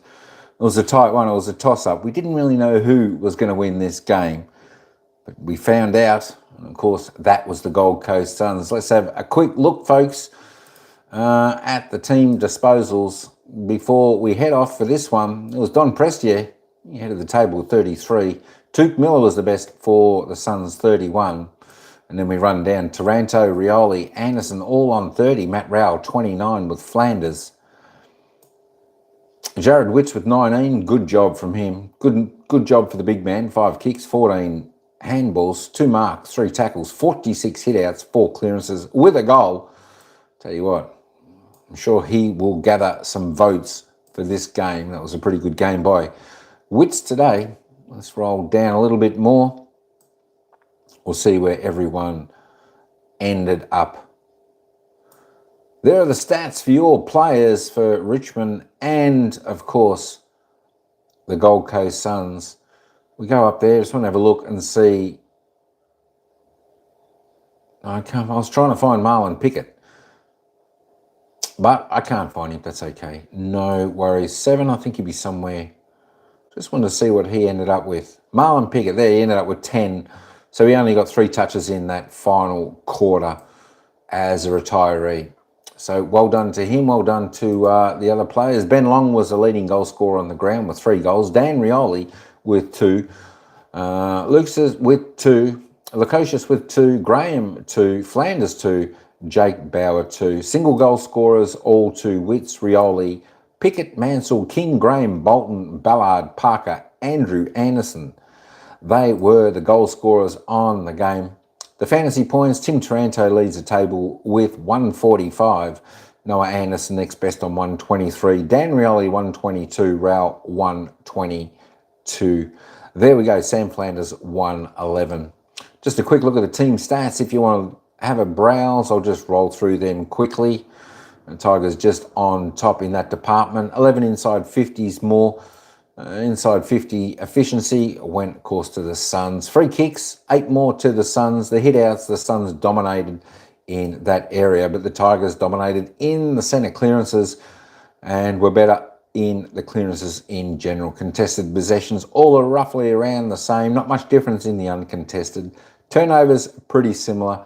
Marks, only 15 ahead to the Tigers. Marks inside 50, though, the Suns by 6. The tackles, pretty similar, 65-69, 14-11 inside 50 tackles, Tigers by 3 there, and the 1%ers. There we go. So that is the ladder for the Gold Coast Suns. I think they went to 12th on the ladder. I think they leapfrogged up above Melbourne, so they finished in 12th. I think that's the best season they've done, but I think they've got a good future looking for next season. They had a pretty good season this time around. They looked really good early on, but they just fell away. Looks like Suns are on 12th. They'll leapfrog Melbourne like we saw before on the live ladder. This ladder hasn't, I don't think this ladder's been updated yet from when we had the live ladder. So the live ladder would put them on 44, better percentage. So yeah, they actually went to 12th. So not too bad there for them.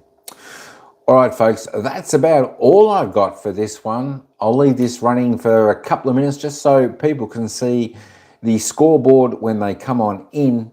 And we will catch you later in about an hour and a quarter, and we'll cover the Sydney Swans who take on the Adelaide game there.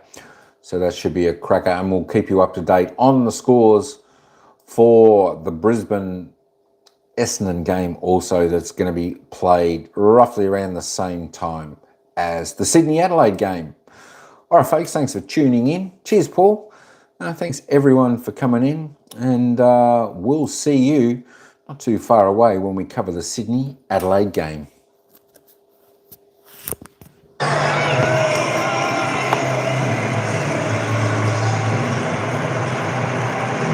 Dan Rioli, we wonder, Kingy, whether he might have played his last game.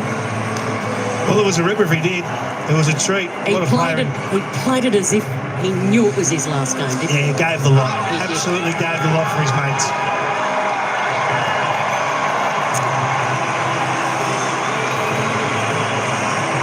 Jack told us earlier that Dusty's flown back from overseas to be here for this. Just get the feeling it's been the last time we sight him. We see him for a long while.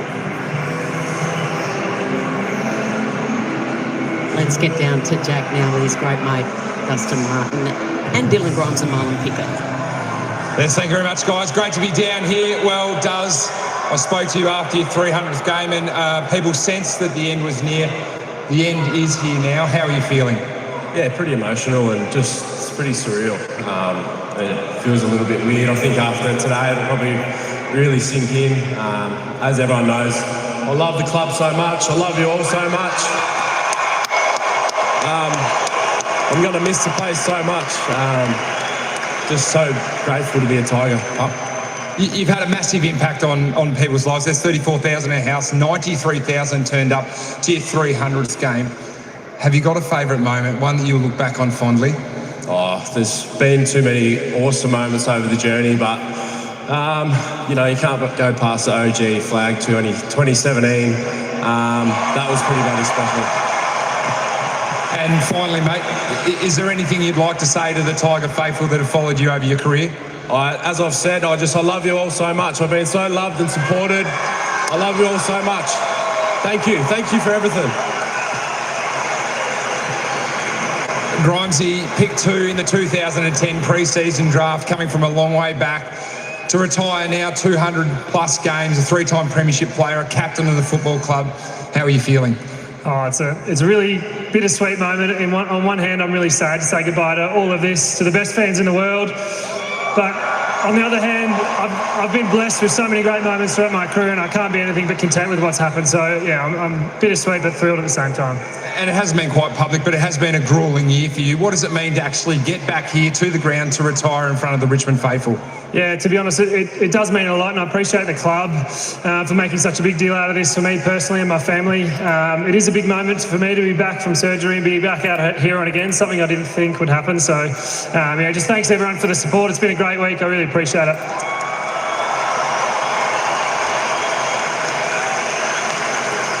And finally, mate, could you imagine in your wildest dreams that you would be retiring a 3-time premiership player? I was pretty stoked just to get the one game, 234. I probably had about 6 good ones in there, so I'm rapt to have leaked it out for as long as I can. But yeah, look, I'll be a Tigers fan for life. I'm looking forward to celebrating with the boys this weekend. Thanks, Dill.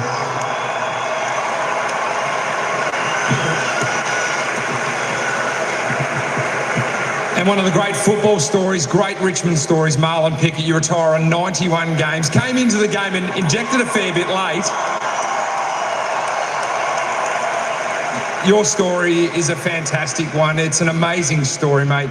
2 premierships, retiring here at the MCG today.